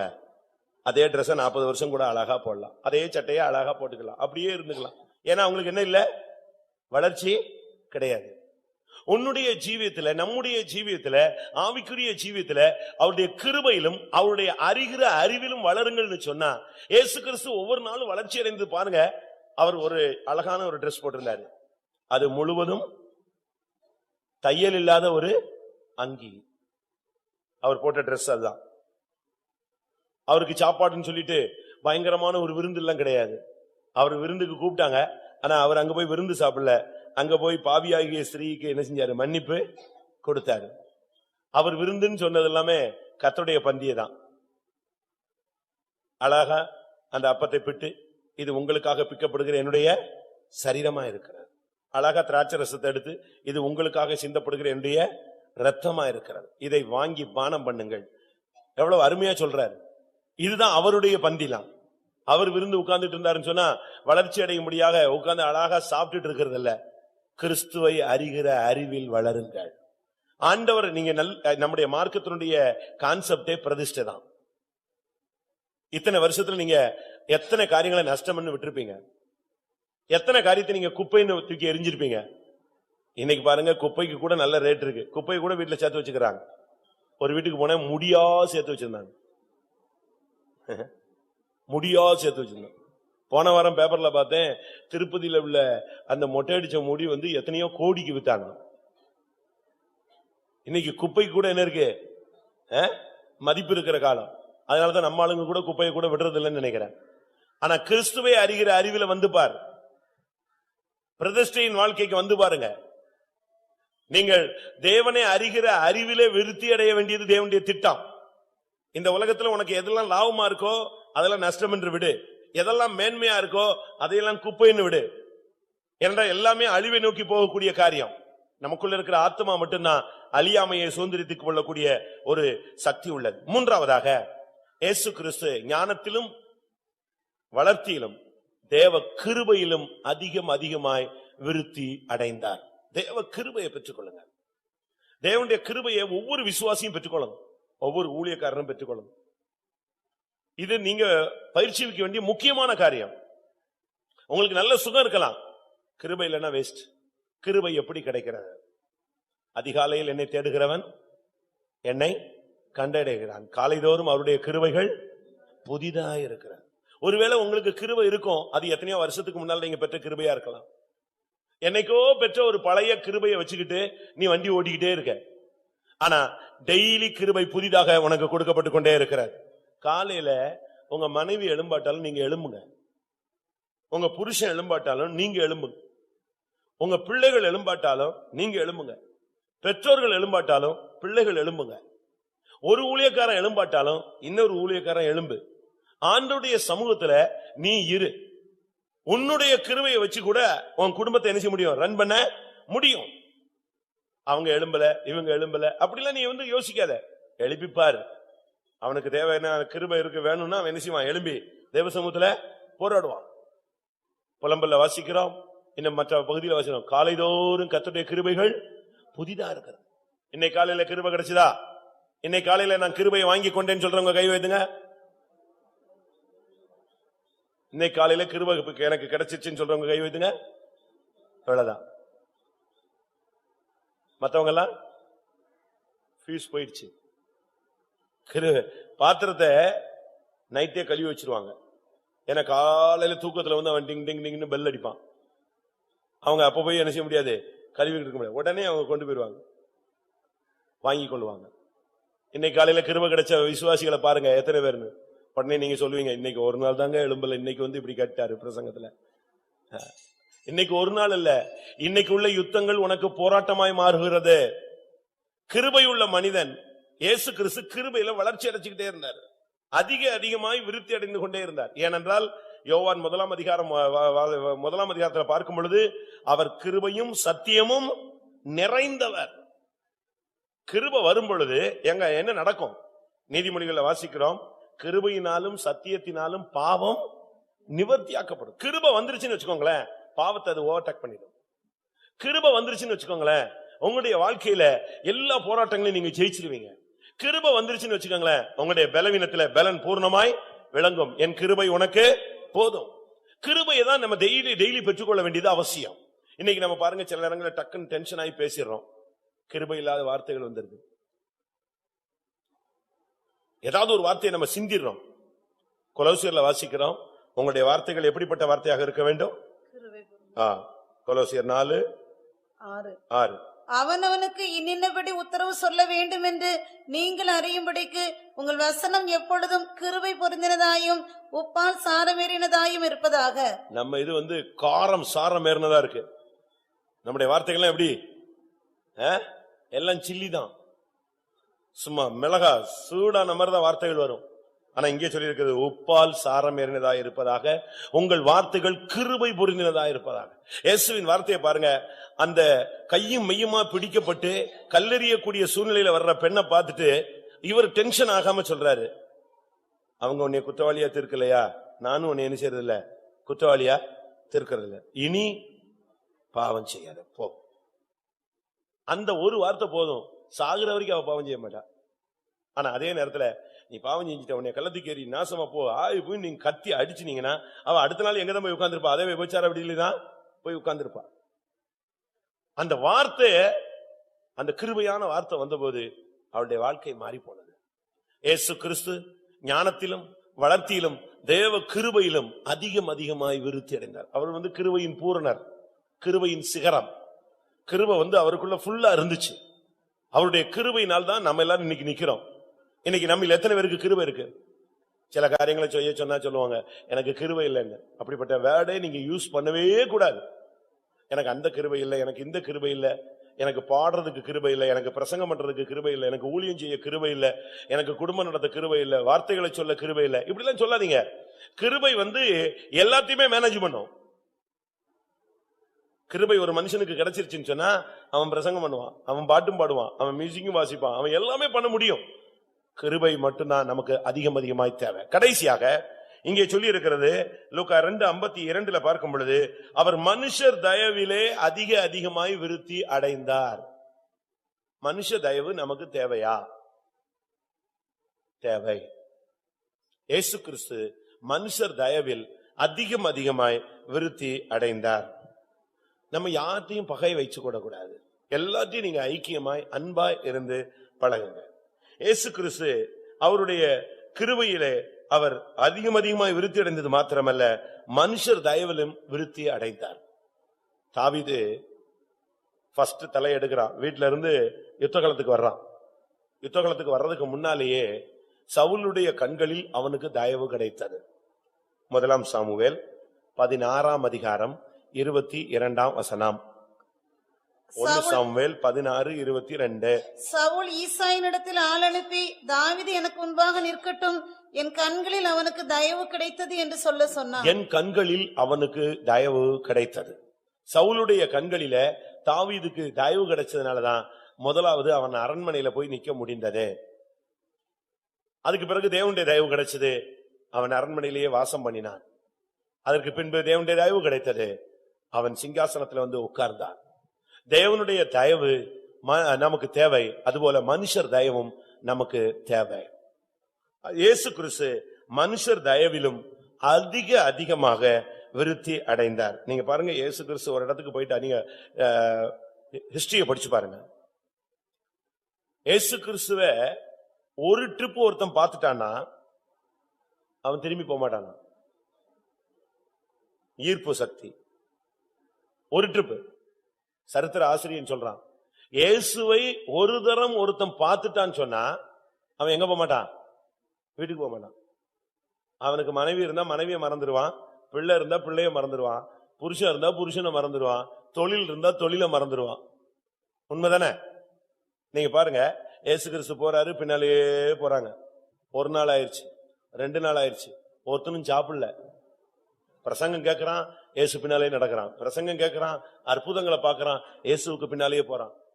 இயேசு நிக்கிற இடத்துல நிக்கிறான், அங்க ஓசன்னா எல்லாரும் ஓசன்னாங்கிறான். திருப்பி இயேசு போனா பின்னாலேயே போறான். 1 நாள், 2 நாள், 3 நாள். அவனுக்கு பனி முக்கியம் அல்ல, வெயில் முக்கியம் அல்ல, வறுமை சாப்பாடு இல்லாத முக்கியம் அல்ல, எதுவுமே இல்ல. அந்த திருமுகத்தை பார்த்துட்டு போய்கிட்டே இருக்கிறான். 3ஆவது நாள் முடிஞ்ச உடனே இயேசு சொன்னாரு, இவங்க இப்படி பின்னாலேயே வந்துட்டு இருக்கிறான், இவனை எங்க அனுப்பு? இவங்கள வீட்டுக்கு அனுப்பு. சீசர்களை பார்த்து சொன்னார், இவங்களை வீட்டுக்கு அனுப்புங்க, இவங்க 3 நாளாய் ஒன்றும் சாப்பிடாது இருக்கிறார்கள். இவர்கள் வழியில் என்ன செஞ்சிருவாங்க? சோர்ந்து போயிடுவாங்க. ஏன்னா நான் இருக்கிற வரைக்கும் அவனுக்கு சாப்பாடு தேவையில்லை, என் வார்த்தையிலேயே அவன் பழச்சிக்கிட்டே வர்றான், என் கூடயே வந்துகிட்டே இருக்கான். இப்ப நான் வீட்டுக்கு போனான்னா வழியில என்ன செஞ்சிருவான்? இவன் சோர்ந்து போயிடுவான். அப்படினால இவர்களுக்கு ஆகாரம் கொடுத்து அனுப்புங்கள். அப்ப 3 நாள் இவங்க எதை மறந்துட்டான்? எதை மறந்தாச்சு? மனைவிய மறந்துட்டான், புருஷனை மறந்துட்டான். இப்படி இயேசுவின் முகத்தை பார்த்துட்டு போய்கிட்டே இருந்தா உனக்கு சாப்பாடே தேவையில்லை. 40 நாள் மோசே புசியாமலும் குடியாமலும் தேவ பர்வதத்தில் காணப்பட்டான். காரணம், யாரோட இருந்தான்? தேவனோடு இருந்தான். இப்படிப்பட்ட ஒரு அன்பு ஒரு வாலிபனுக்குள்ள, ஒரு வாலிப பிள்ளைக்குள்ள கிறிஸ்துவின் மேல் வரும் பொழுதுதான் அவன் சீயோனுக்கென்று ஊழியத்துக்குன்னு வர்றான். அவனுக்கு அதுக்கு பிறகு உலகத்துல புருஷன் வேணும், மனைவி வேணுங்கிற சிந்தை கிடையாது, வம்ச வரலாறு அவனுக்கு கிடையாது. அவன் மெல்கிசேதேக்கின் முறைமையில இந்த அன்புல நிறைஞ்சு வரும்போது அவனுக்கு இந்த உலகத்திற்குரிய இச்சைக்குரிய வாழ்க்கை வாழணும்னு சிந்தையில வராது, வரக்கூடாது. ஏனண்டா அவன் பார்க்கிறது இன்னொருத்தர், என் நேசர் வெண்மையும் சிவப்புமானவர், 10,000ங்களிலும் சிறந்தவர். அதனாலதான் ஒரு பாட்டு இருக்கு, உம்மை கண்டவன் விட்டு போவானோ, இந்த மண்டலம் பின்னால் செல்வானோ, உம்மால் அல்லாது இருப்பானோ. நீர் இல்லாம அவன் இருக்க முடியுமா? ஒரு ட்ரிப் உண்மை பார்த்துட்டார்னா. அதனாலதான் அந்த சரித்திர ஆசிரியன் சொல்றான், இயேசுவை பார்த்தவன் சொல்றான், அந்த ஜனங்கள் ஒரு ட்ரிப் இவரை பார்த்த உடனே அவன் ஊரு வீடு கிராமம் எல்லாத்தையும் விட்டு போயிட்டே இருந்தான். அவனுக்கு பனியோ மழையோ புயலோ ஒண்ணுமே பிரச்சனை கிடையாது. இயேசுகிட்ட பேசணும், இயேசுவை பார்க்கணும், அவர் என்ன சொல்றாரோ அதை கேட்கணும். அதுல ஆத்துமா திருப்தி அடைஞ்சிட்டு போய்கிட்டே இருந்தாங்க. அதனாலதான் இயேசு சொன்னாரு, 3 நாள் இவங்க சாப்பிடாம இருக்காங்க, இவங்களை என்ன செய்ய அனுப்பிவிடுன்னு சொன்னார். அந்த மனுஷர்கள் பின்னாலேயே போய்கிட்டு இருந்தாங்க. இயேசு சொன்னா போதும். ஒரு குரூப் லேடிஸ் பின்னாலேயே வந்துட்டு இருந்தாங்க. என்னன்னு கேட்டா, அவங்களுடைய பணத்தை எல்லாம் வச்சு தங்களுடைய ஆஸ்திகளால் இயேசுவுக்கு என்ன செஞ்சுட்டு இருந்தாங்க, ஊழியம் செய்து கொண்டிருந்தார்கள். ஒவ்வொரு இடத்துலயும் பரிசேயன் கூப்பிட்டு வச்சு விருந்து வைக்கிறான், யாருன்னே தெரியாது. ஒவ்வொரு இடத்துலயும் மனுஷர் தயவு அவருக்கு காணப்பட்டது. உங்களுக்கு அந்த மனுஷர் தயவு தேவை. நீங்க பயப்படாதீங்க. ஒரு இடத்துல நீங்க என்ன பேசணும், ஒரு இடத்துல ஒரு சகோதரன் சாட்சி சொன்னாரு, அவரை மிலிட்டரியில உள்ளவங்க எல்லாம் போட்டு கொடுத்து அவனுக்கு பனிஷ்மெண்ட் கொடுக்கணும். இவர் போய் அங்க போய் பேச ஆரம்பிச்சாரு, அவருக்கு என்ன கிடைச்சது, ப்ரொமோஷன் கிடைச்சது. ஒரு சகோதரியுடைய சாட்சி நீங்க கேள்விப்பட்டிருப்பீங்க. கோர்ட்ல ஜட்ஜ்மெண்ட் வர போற நேரம், அன்னைக்கு கோர்ட்ல அந்த நீதிபதி சொன்னாராம், நீ இந்த இயேசு இயேசுன்னு போறிய, அங்க என்னதான் பார்த்த கேட்டா, கேரளால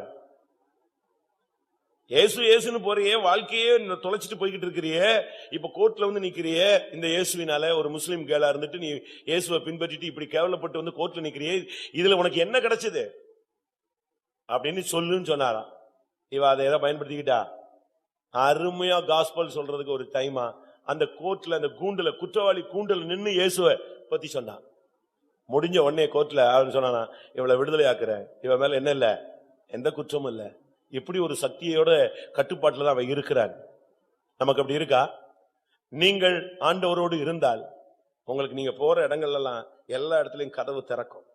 மனுஷர் தயவு உங்களுக்கு கிடைக்கும். நீங்க கால் வச்ச உடனே போதும், கர்த்தர் அற்புதமான கிரியைகளை செய்வார். அடுத்ததாக அப்போஸ்தலர் 19ஆம் அதிகாரம் 20ஆம் வசனம். அப்போஸ்தலர் 19:20. இவ்வளவு பலமாய் கர்த்தருடைய வசனம் விருத்தி அடைந்து மேற்கொண்டது. வசனம் விருத்தி அடைய வேணும். இன்னைக்கு நாசரேத்துல ஒவ்வொரு மணி நேரத்துக்கும் வசனம் சொல்லுது. ஆனா ஒவ்வொருவருடைய வாழ்க்கையிலும் வசனம் விருத்தி அடையணும். வசனம் ஒரு மனுஷனுக்குள்ள பலன் கொள்ளும் போது, விருத்தி அடைந்து ஸ்ட்ராங் ஆகும் போது அவனுடைய ரட்சிப்பு உறுதிப்படுகிறது. வசனம் சும்மா வாயளவில் அல்ல, வசனம் ஒரு மனிதனுக்குள்ள விருத்தி அடையணும். வசனம் ஒரு மனுஷனுக்குள்ள கிரியை செய்ய ஆரம்பிச்சிட்டனாலே அவனுடைய வாழ்க்கையில பயங்கரமான மாற்றம். இவ்வளவு பலமாய் கர்த்தருடைய வசனம் விருத்தி அடைந்து மேற்கொண்டது. வசனத்துக்கு ஜெயிக்கும் சக்தி உண்டு. வெளிப்படுத்தல நீங்க பார்க்கும் பொழுது அந்த வலு சர்ப்பத்தை எப்படி ஜெயிப்பது என்கிற ஒரு கேள்வி எழும்புகிறது. வெளிப்படுத்தல் 12ஆம் அதிகாரம் 11ஆம் வசனம். மரணம் நேரிடுகிறதா இருந்தாலும் அதற்கு தப்பும்படி தங்கள் ஜீவனையும் பாராமல் ஆட்டுக்குட்டியின் இரத்தத்தினாலும் தங்கள் சாட்சியின் வசனத்தினாலும் அவனை ஜெயித்தார்கள். வசனத்துலதான் நீங்க சாத்தானை ஜெயிக்க முடியும். ஒரு சிலர் சொல்றாங்க, பிசாசு வந்து என்னை அமிக்கிருச்சுன்னு, இயேசுவின் ரத்தம் சொன்ன உடனே போயிருச்சுன்னு. அந்த வார்த்தைக்கு தான் வல்லமை இருக்கு. ஒரு வசனத்தை சொல்லிப்பாரு, ஒரு ஸ்தோத்திரம் பண்ணிப்பாரு. வசனம் விருத்தி அடைந்து அதை தேசத்தையே மேற்கொண்டது. இவ்வளவு பலமாய் கர்த்தருடைய வசனம் விருத்தி அடைந்தது. உங்களுடைய குடும்பத்துல வசனத்துக்கு இடம் கொடுங்க. உங்களுடைய வாழ்க்கையில வசனத்துக்கு இடம் கொடுங்க. உங்களுடைய ஊழியத்துல வசனத்துக்கு இடம் கொடுங்க. அது விருத்தி அடையும் பொழுது ஜெயிக்க வச்சிரும். இன்னைக்கு வசனத்துக்கு நம்ம இடம் கொடுக்கிறதே இல்ல. வசனம் நிறைவேறுகிறதுக்கு நம்ம வாய்ப்பு கொடுக்கிறதே இல்ல. ஒரு தேவனுடைய பிள்ளை வசனத்தை தான் உச்சரிக்கணும். நீங்க எது ஆனாலும், ஒரு சிலர் பாருங்க எதுக்கு எடுத்தாலும் வசனம் சொல்லுவாங்க, அது பரியாசம் போல தெரியும். அப்படி அல்ல. நீங்கள் சரியான விதத்துல சரியான வசனத்தை யூஸ் பண்ணீங்கன்னா அது வந்து ஒரு சட்ட புஸ்தகம் மாதிரி. கரெக்ட் வசனத்தை நீங்க பேசுனீங்கன்னா பிசாசு நிக்க மாட்டான். சரியான வசனத்தை நீங்க யூஸ் பண்ணி பாருங்க. ஒரு வார்த்தை உங்களுக்கு பேசியிருந்தா போதும்.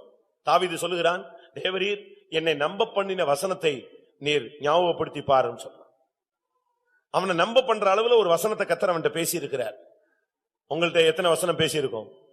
எனக்கெல்லாம் ஒரு வசனம் கிடைச்சது, அது எங்க இருக்குன்னே எனக்கு தெரியாது. ஸ்டார்டிங்ல நான் ரட்சிக்கப்பட்ட புதுசுல எத்தனையோ வசனம் என்கிட்ட பேசினார்.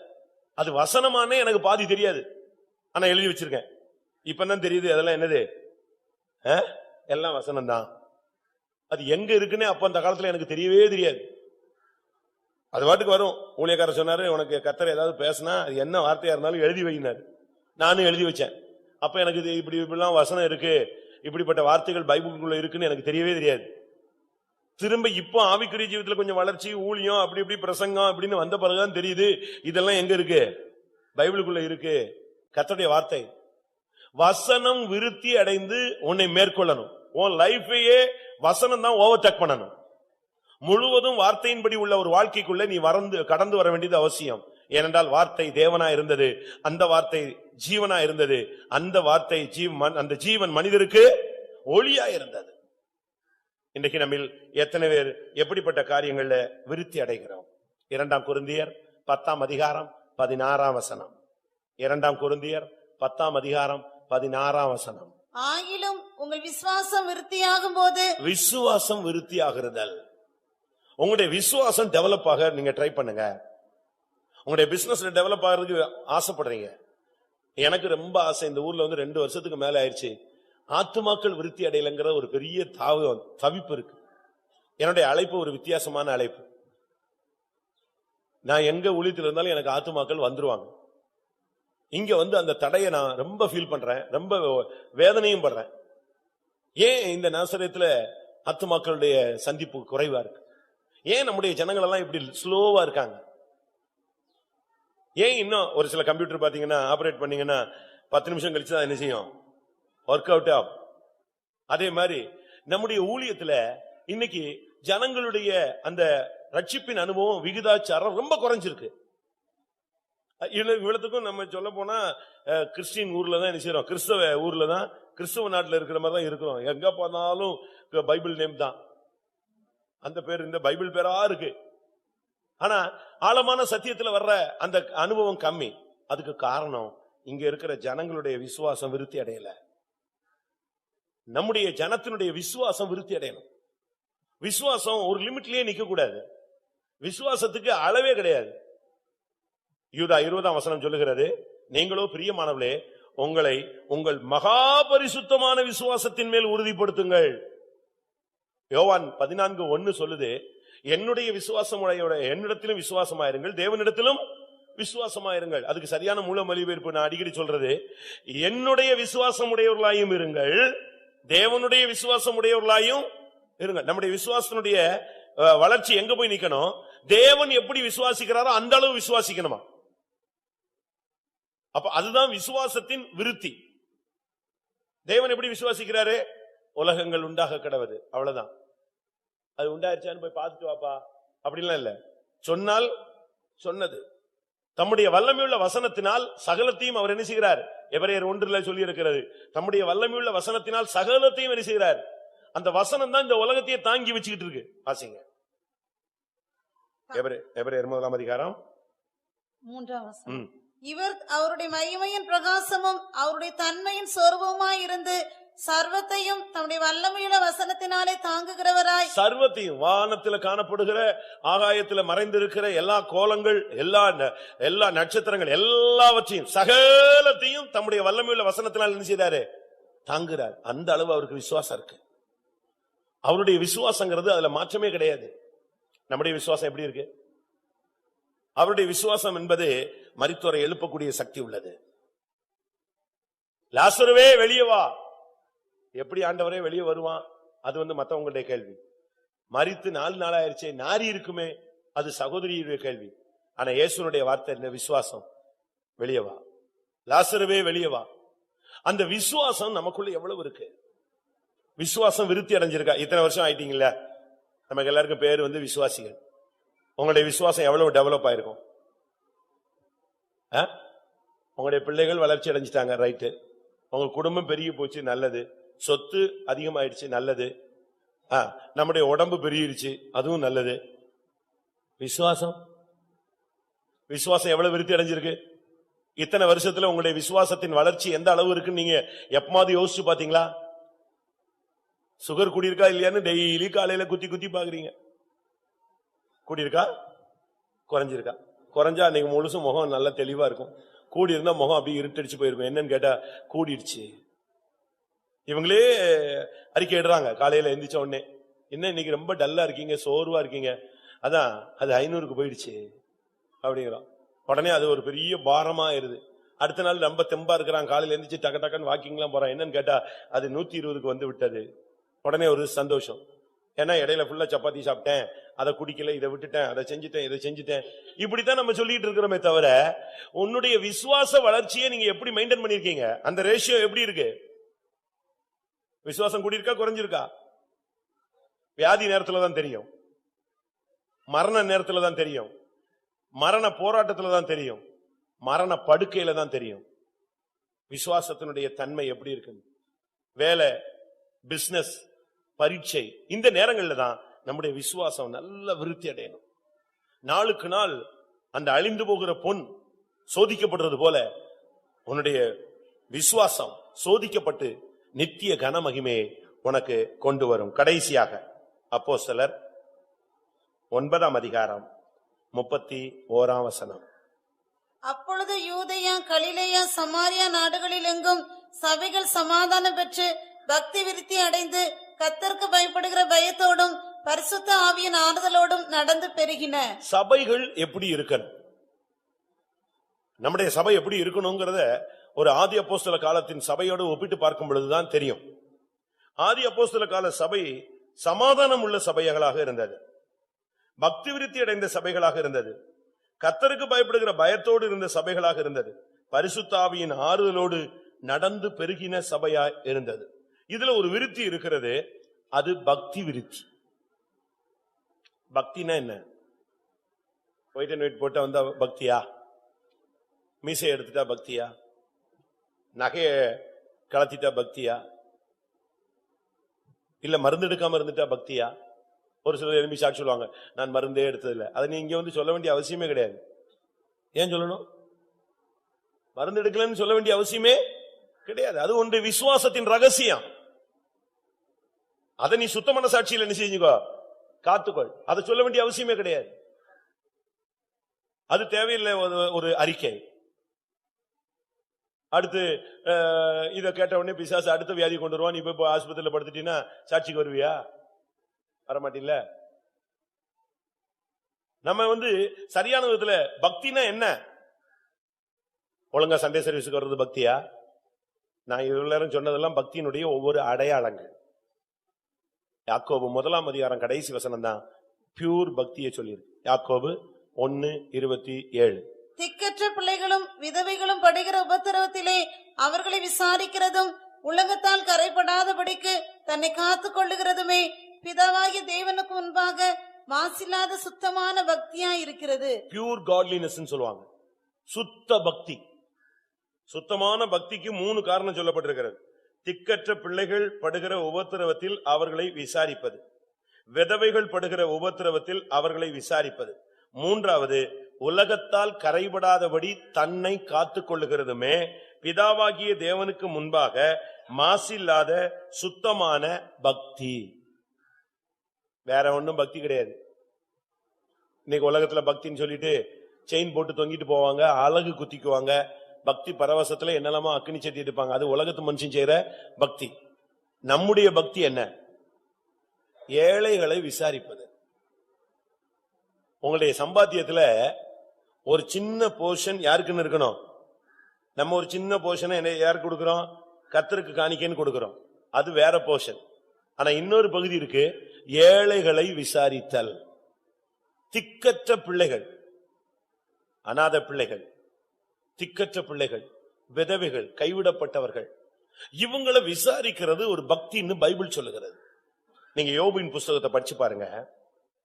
தாய் தகப்பன் இல்லாதவன், அந்த பிள்ளைகள் என்னோடு சாப்பிடாமல் நான் ஒரு நாளும் தனியா சாப்பிட்டதில்லை. நம்ம சாப்பிடும் போது பூட்டிடுறோம் கதவை. யோபு 31:17. எளியவர்கள் வாஞ்சித்ததை நான் கொடாதிருந்து விதவையின் கண்களை பூத்து போக பண்ணி தாய் தகப்பன் இல்லாத பிள்ளை என் ஆகாரத்தில் சாப்பிடாமல் நான் ஒருவனாய் சாப்பிட்டது உண்டோ? கேக்குறான் பாருங்க. தாய் தகப்பன் இல்லாத பிள்ளைங்க என் கூட சாப்பிடாம நான் ஒரு நாள் கூட என்ன செஞ்சது இல்ல, தனியா சாப்பிட்டது கிடையாது. தாவீது தன்னுடைய அரச பந்தியில மேபி போசத்தை உட்கார்ந்து சாப்பிட சொன்னான். மேபி போசத்தை யார் தெரியுமா? சவுலுடைய பிள்ளை, யோனத்தானுடைய பிள்ளை, சவுலுடைய சந்ததி. இன்னொரு விதத்துல பாத்தீங்கன்னா அவனுக்கு 2 காலும் கிடையாது, நொண்டி, ஒரு சப்பானி, முடமான போனவன். ஆனா யோனத்தான தன்னுடைய மனசுல வச்சுட்டு அந்த எல்லாரும் சும்மா ராஜகுமாரங்களா உட்கார்ந்து சாப்பிட்டுட்டு இருப்பாங்க. அங்க ஒரு ஆள் தூக்கிட்டு வருவாங்க. யார? மேபி போசத்தை. அப்படி ஒரு வாய்ப்பு அவனுக்கு கிடைச்சது. யோபு என்னைக்குமே தனியா சாப்பிட்டது இல்ல, தாய் தகப்பன் இல்லாத பிள்ளைகளை வச்சு சாப்பிட்டுட்டு தான் செய்வான். இன்னைக்கு உலகத்து மனுஷன் பாருங்க, அன்னதானம் செய்யறான், ஏழைகளுக்கு எவ்வளவோ கொடுக்கறாங்க. ஆனா நாம அப்படிப்பட்ட பக்திக்குள்ள வந்திருக்கிறோமா? திக்கற்ற பிள்ளைகளும் விதவைகளும் படுகிற வேதனையில் அவர்களை விசாரிப்பதும் இது ஒரு பகுதி. இது வெளியரங்கமான பக்தி. உள்ள பக்தி உலகத்தால் கரைபடாதபடி உன்னை காத்துக்கொள்வது. உலகம்னு சொன்னா டிரெஸ்ல உலகம் இருக்கு, பேச்சுல உலகம் இருக்கு, மேக்கப்ல உலகம் இருக்கு. உலகத்திலும் உலகத்தில் உள்ளவைகளிலும் அன்பு கூறாதிருங்கள்.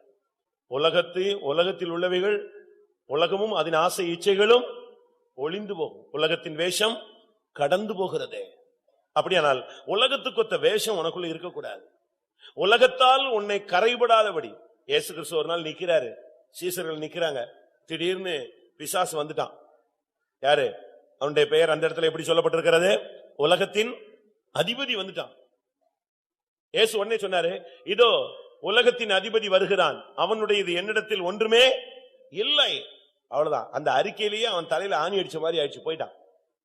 இப்ப இந்த கூட்டத்துல, இந்த சண்டே சர்வீஸ்ல உலகத்தின் அதிபதி வந்துட்டான்னு வச்சுக்கோங்களேன். எத்தனை பேரு இதோ உலகத்தின் அதிபதி வருகிறான், அவனுடையது என்னிடத்தில் ஒன்றுமில்லை?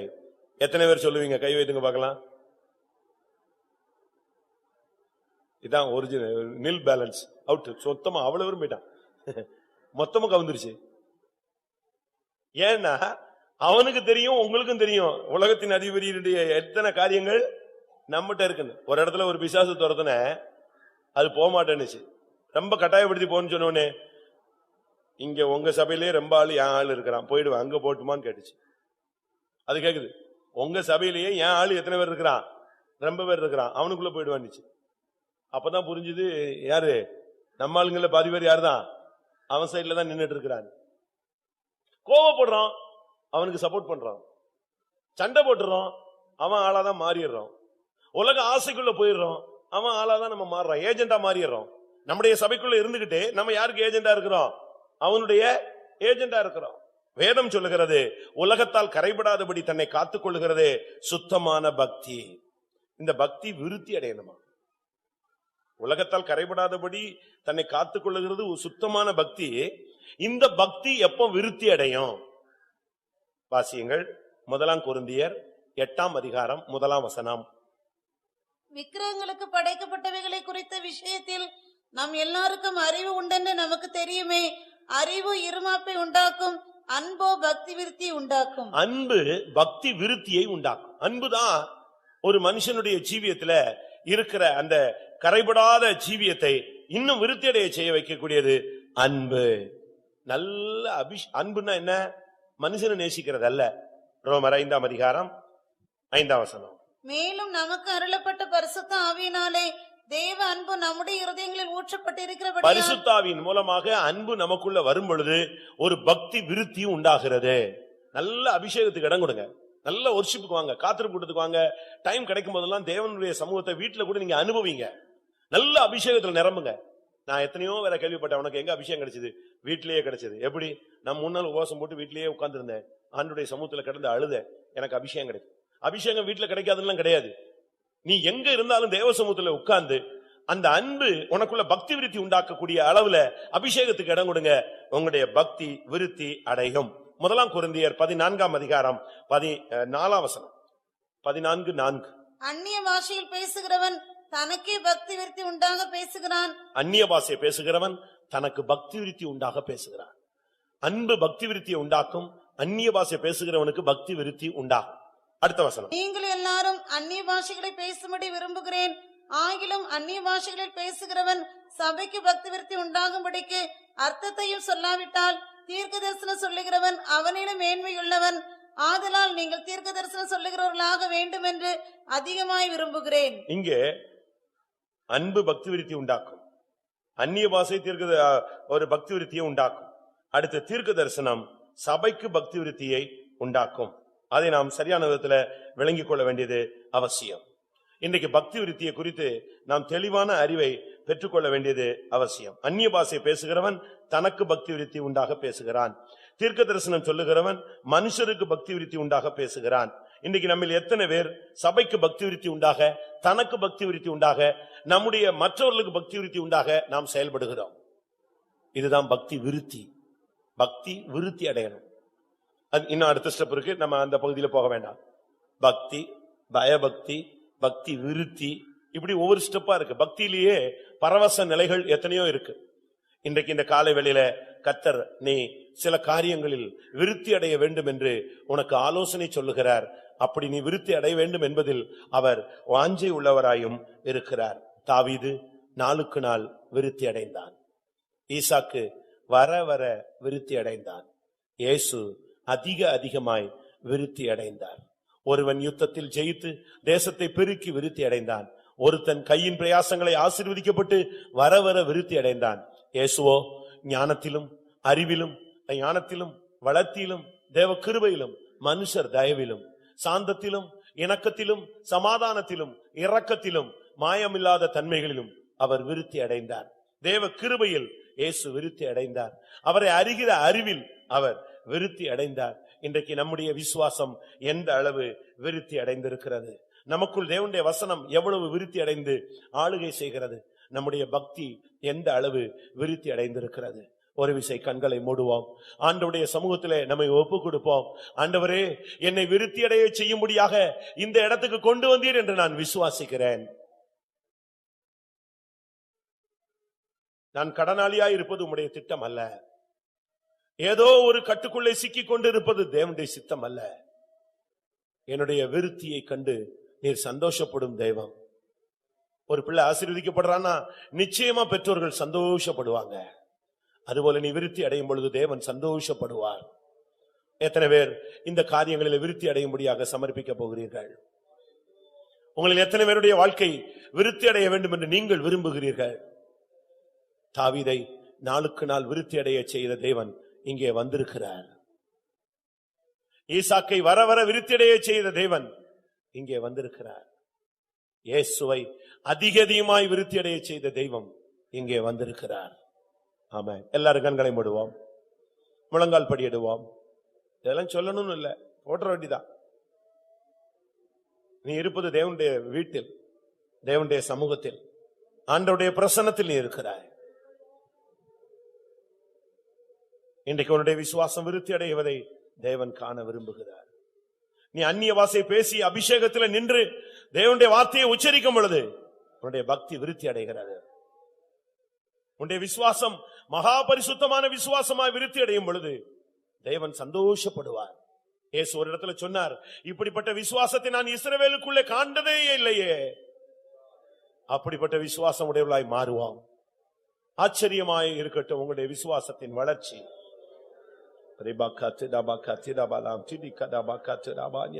உங்களுடைய குணங்கள் மாறட்டும். பரலோக ஞானத்தினால் நிரப்பப்படுவீர்களாக.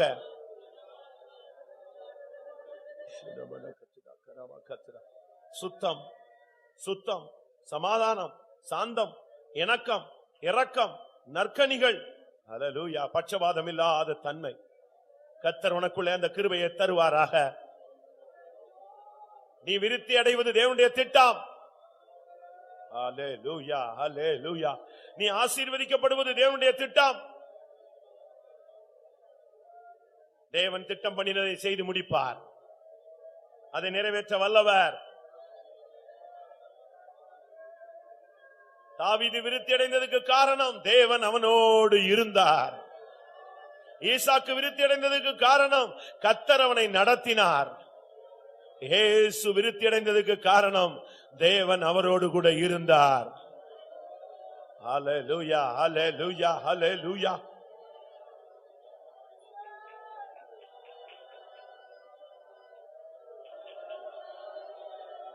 ஆம், இப்பொழுது சொல்லப்பட்ட வார்த்தைகளில், வசனங்களில் எவைகளில் நீங்கள் விருத்தி அடைய வேண்டும் என்று விரும்புகிறீர்கள்? அதை கண்ணை மூடி முழங்கால் போட்டு கர்த்தர்ட்ட சொல்லுங்க பார்க்கலாம். எதுல உங்களுக்கு எதுல லேக்னஸ் தெரியும், எதுல குறைவுன்னு உங்களுக்கு தெரியும், எது உங்களுக்கு விருத்தி அடையணும்னு. நீங்க எல்லாம் தேவனுடைய பிள்ளைகள், நல்ல அறிவுள்ளவர்கள், வாஞ்சை உள்ளவர்கள், விசுவாசம் உள்ளவர்கள். உங்களுக்கு நல்லா தெரியும் எதுல குறைவு இருக்கு, எதுல நிறைவு வேணும்னு உங்களுக்கு தெரியும். ஆமென். உன்னுடைய தேவை எதுல விருத்தி அடையணும்னு கர்த்தருடைய வார்த்தையை நீ கேட்கும் பொழுது குத்தப்பட்டாயோ அதை வாயை திறந்து சொல்லுங்க. ஹல்லேலூயா. கர்த்தாவே, என் விசுவாசத்துல நான் விருத்தி அடையணும். எத்தனை பேர் கேட்க போறீங்க? ஆமென். என்னுடைய பக்தியில நான் விருத்தி அடையணும்னு எத்தனை பேர் கேட்க போறீங்க? ஹல்லேலூயா. ஆமென். ஆண்டவரே, என்னுடைய யுத்தத்துல நான் ஜெயித்து விருத்தி அடையணும்னு எத்தனை பேர் கேட்க போறீங்க? ஆமென். கர்த்தாவே, நான் கடன் வாங்கி கொண்டிருக்கிறேன். என் கையின் பிரயாசங்களை ஆசீர்வதித்து விருத்தியடைய வைத்து என்னை கடன் கொடுக்கிறவனாய் மாற்றும். எத்தனை பேர் கேட்க போகிறீர்கள்? ஆண்டவரே, எந்த மனுஷன் எனக்கு உதவி செய்கிறது இல்ல, எனக்கு தயவு செய்கிறது இல்ல. இனிமேல் எல்லாரும் எனக்கு தயவு செய்யக்கூடிய ஒரு சூழ்நிலையை உண்டாக்கும். மனுஷர் தயவில் நான் விருத்தி அடைய வேண்டும். எனக்கு மேல் அதிகாரிகள் எனக்கு சாதகமாய் மாற வேண்டும். என் குடும்பத்தில் உள்ள மூத்தவர்கள் எனக்கு சாதகமாய் மாற வேண்டும். அல்லேலூயா. ஒரு மோவாபிய பெண்ணுக்கு போவாசை கர்த்தர் தயவுள்ளவனாய் மாற்றினார் என்றால், உனக்கு நிச்சயமாய் கர்த்தர் மனுஷர் தயவை கட்டளையிடுவார். ஆண்டவரே, உம்முடைய ஞானத்தில் நான் விருத்தி அடைய வேண்டும். ஆண்டவரே, பிரதிஷ்டையில நான் விருத்தி அடைய வேண்டும். ஆண்டவரே, உம்முடைய கிருபையிலே நான் விருத்தி அடைய வேண்டும். ஆண்டவரே, ஆமென். ஆண்டவரே, நான் இப்பொழுது கடனாளியா இருக்கிறேன். என் தொழிலை ஆசீர்வதித்து, எனக்கு தொழிலை வாய்க்க பண்ணி, என் கையின் பிரயாசங்களை ஆசீர்வதித்தால், நான் இனிமே சாகுற வரைக்கும் கடன் வாங்க மாட்டேன். யாராவது ஒரு 2 பேராவது இப்படி ஒரு தீர்மானம் எடுப்பீங்களா? தேவரீர் என்ன நீர் ஆசீர்வதித்தால் நான் உண்மையா இருப்பேன். ஆண்டவரே, சொல்லுங்க பார்க்கலாம். இன்றைக்கு தேவன் விருத்தி அடைய வைக்கக்கூடிய தேவனாய் வந்திருக்கிறார். பஞ்சத்துல கூட கர்த்தர் உன்னை 100 மடங்கு ஆசீர்வதிக்க முடியும். அல்லேலூயா, அல்லேலூயா. எந்த யுத்தத்திலும் உன்னை விருத்தி அடைய செய்ய தேவன் ஜெயிக்க வைக்க முடியும். ஆம். ஒரு மனிதனிடத்தில் கேட்டார்கள், நீ எதுல டெவலப் ஆகணும்னு ஆசைப்படுறேன்? அவன் சொன்னா, எனக்கு விசுவாசத்தை டெவலப் பண்ணுவேன். அப்ப மத்ததெல்லாம் உனக்கு வேண்டாமான், விசுவாசம் இருந்தா போதும், அதை வச்சு நான் எல்லாத்தையுமே டெவலப் பண்ணிடுவேன் சொன்னான். ஆமா, விசுவாசமே உலகத்தை ஜெயிக்கிற ஜெயம். அந்த ஒன்ன வச்சே நீ 9ஐயும் ஆளுகை செய்யலாம், இந்த உலகத்தையே ஆளுகை செய்யலாம். ஹல்லேலூயா, ஆமென். உன் விசுவாச கண்களை கர்த்தர் திறக்கிறார். ஆமென். உன் விசுவாசத்தை விரிவாக்குகிறார். ஹல்லேலூயா. உன் தரிசனத்தை கர்த்தர் விரிவாக்குகிறார். ஹல்லேலூயா.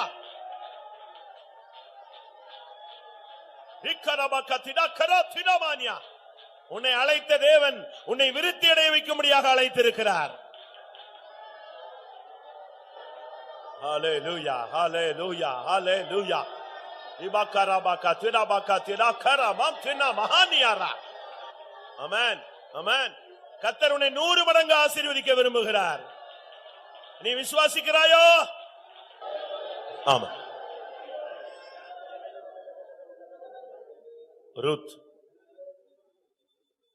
போவாசுக்கு முன்பாக நின்று கொண்டிருந்தாள். போவாஸ் சொன்னான், உன்னுடைய போர்வையை விரித்து பிடி என்று சொன்னான். இவ பகலெல்லாம் அந்த கதிரை பொறுக்கினது ஓரளவு பொறுக்கி இருந்தா.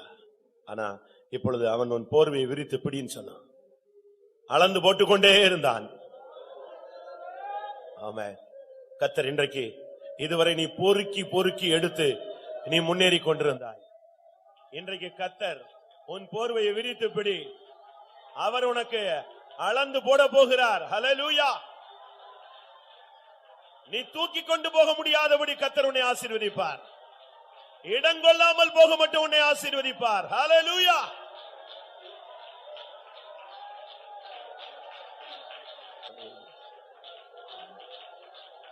ஆமென்.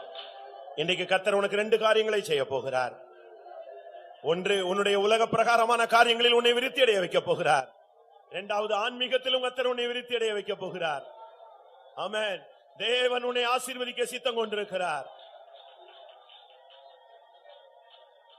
வாயை திறந்து கேளுங்க. கர்த்தாவே, ஓ தாவீதை விருத்தி அடைய செய்த தேவனே, ஈசாக்கை விருத்தி அடைய வச்ச தேவனே, உம்முடைய குமாரனை அதிக அதிகமாய் விருத்தி அடைய செய்த தேவனே,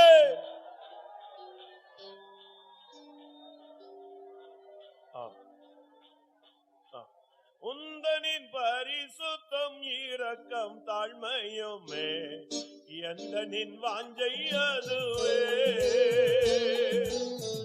உந்தனின் பரிசுத்தம் இரக்கம் தாழ்மையுமே எந்தனின் வாஞ்சை அதுவே.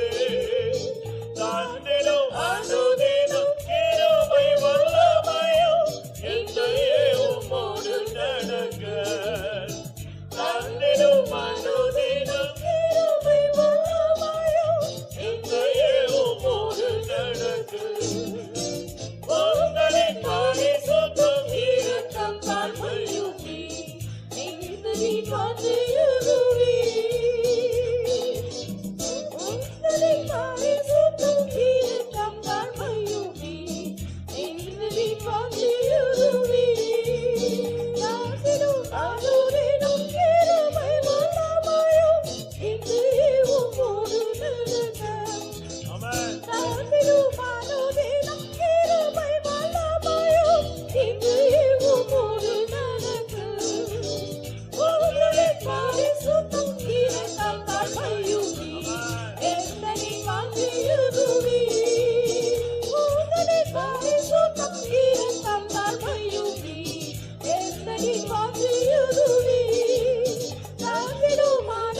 bala variara bala kara bala tira. Regadana mankara baha tiara mana sapta.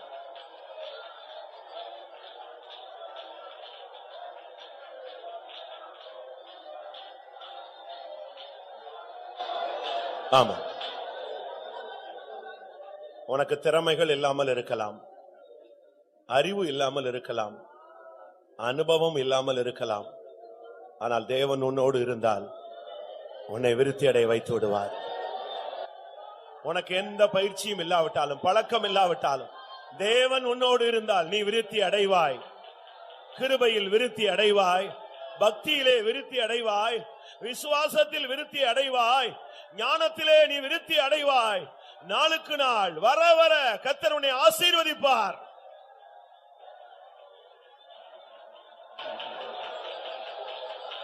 ஆம்,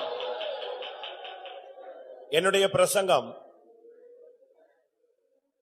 நீ ஆசீர்வதிக்கப்படவில்லை என்று சொல்லவில்லை, உனக்கு விசுவாசம் இல்லை என்று உனக்கு போதிக்கவில்லை, ஞானம் இல்லை என்று சொல்லவில்லை. ஞானத்தில் நீ விருத்தி அடைய வேண்டும் என்று உனக்கு சொல்லுகிறது. தேவனுடைய வார்த்தை நீ விசுவாசத்திலே விருத்தி அடைய வேண்டும் என்று உனக்கு சொல்லுகிறது. பக்தியிலே நீ விருத்தி அடைய வேண்டும் என்று உனக்கு போதிக்கிறது. நீ வாஞ்சித்தாய், கர்த்தர் உனக்கு அதை கட்டளையிட போகிறார். ஆமென். இனி வரும் நாட்களில் உன் விசுவாசம் விருத்தி அடையும், உன் பக்தி விருத்தி அடையும். ஹல்லேலூயா.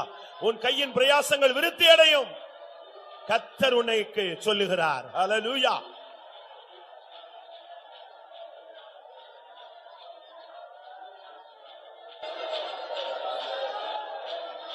ஆம், தேவனுடைய வார்த்தைகளுக்காய் ஸ்தோத்திரம் பண்ணுவோம். தம்முடைய ஜனத்தை விருத்தியடைய வைக்கும்படியாக அவர் ஆசீர்வாதத்தின் தேவனாய் இறங்கி வந்தார். அதற்காய் ஸ்தோத்திரம் பண்ணுவோம். எவைகளில் விருத்தியடைய வேண்டும் என்பதை தேவன் நமக்கு போதித்தபடினாலே ஸ்தோத்திரம் பண்ணுவோம்.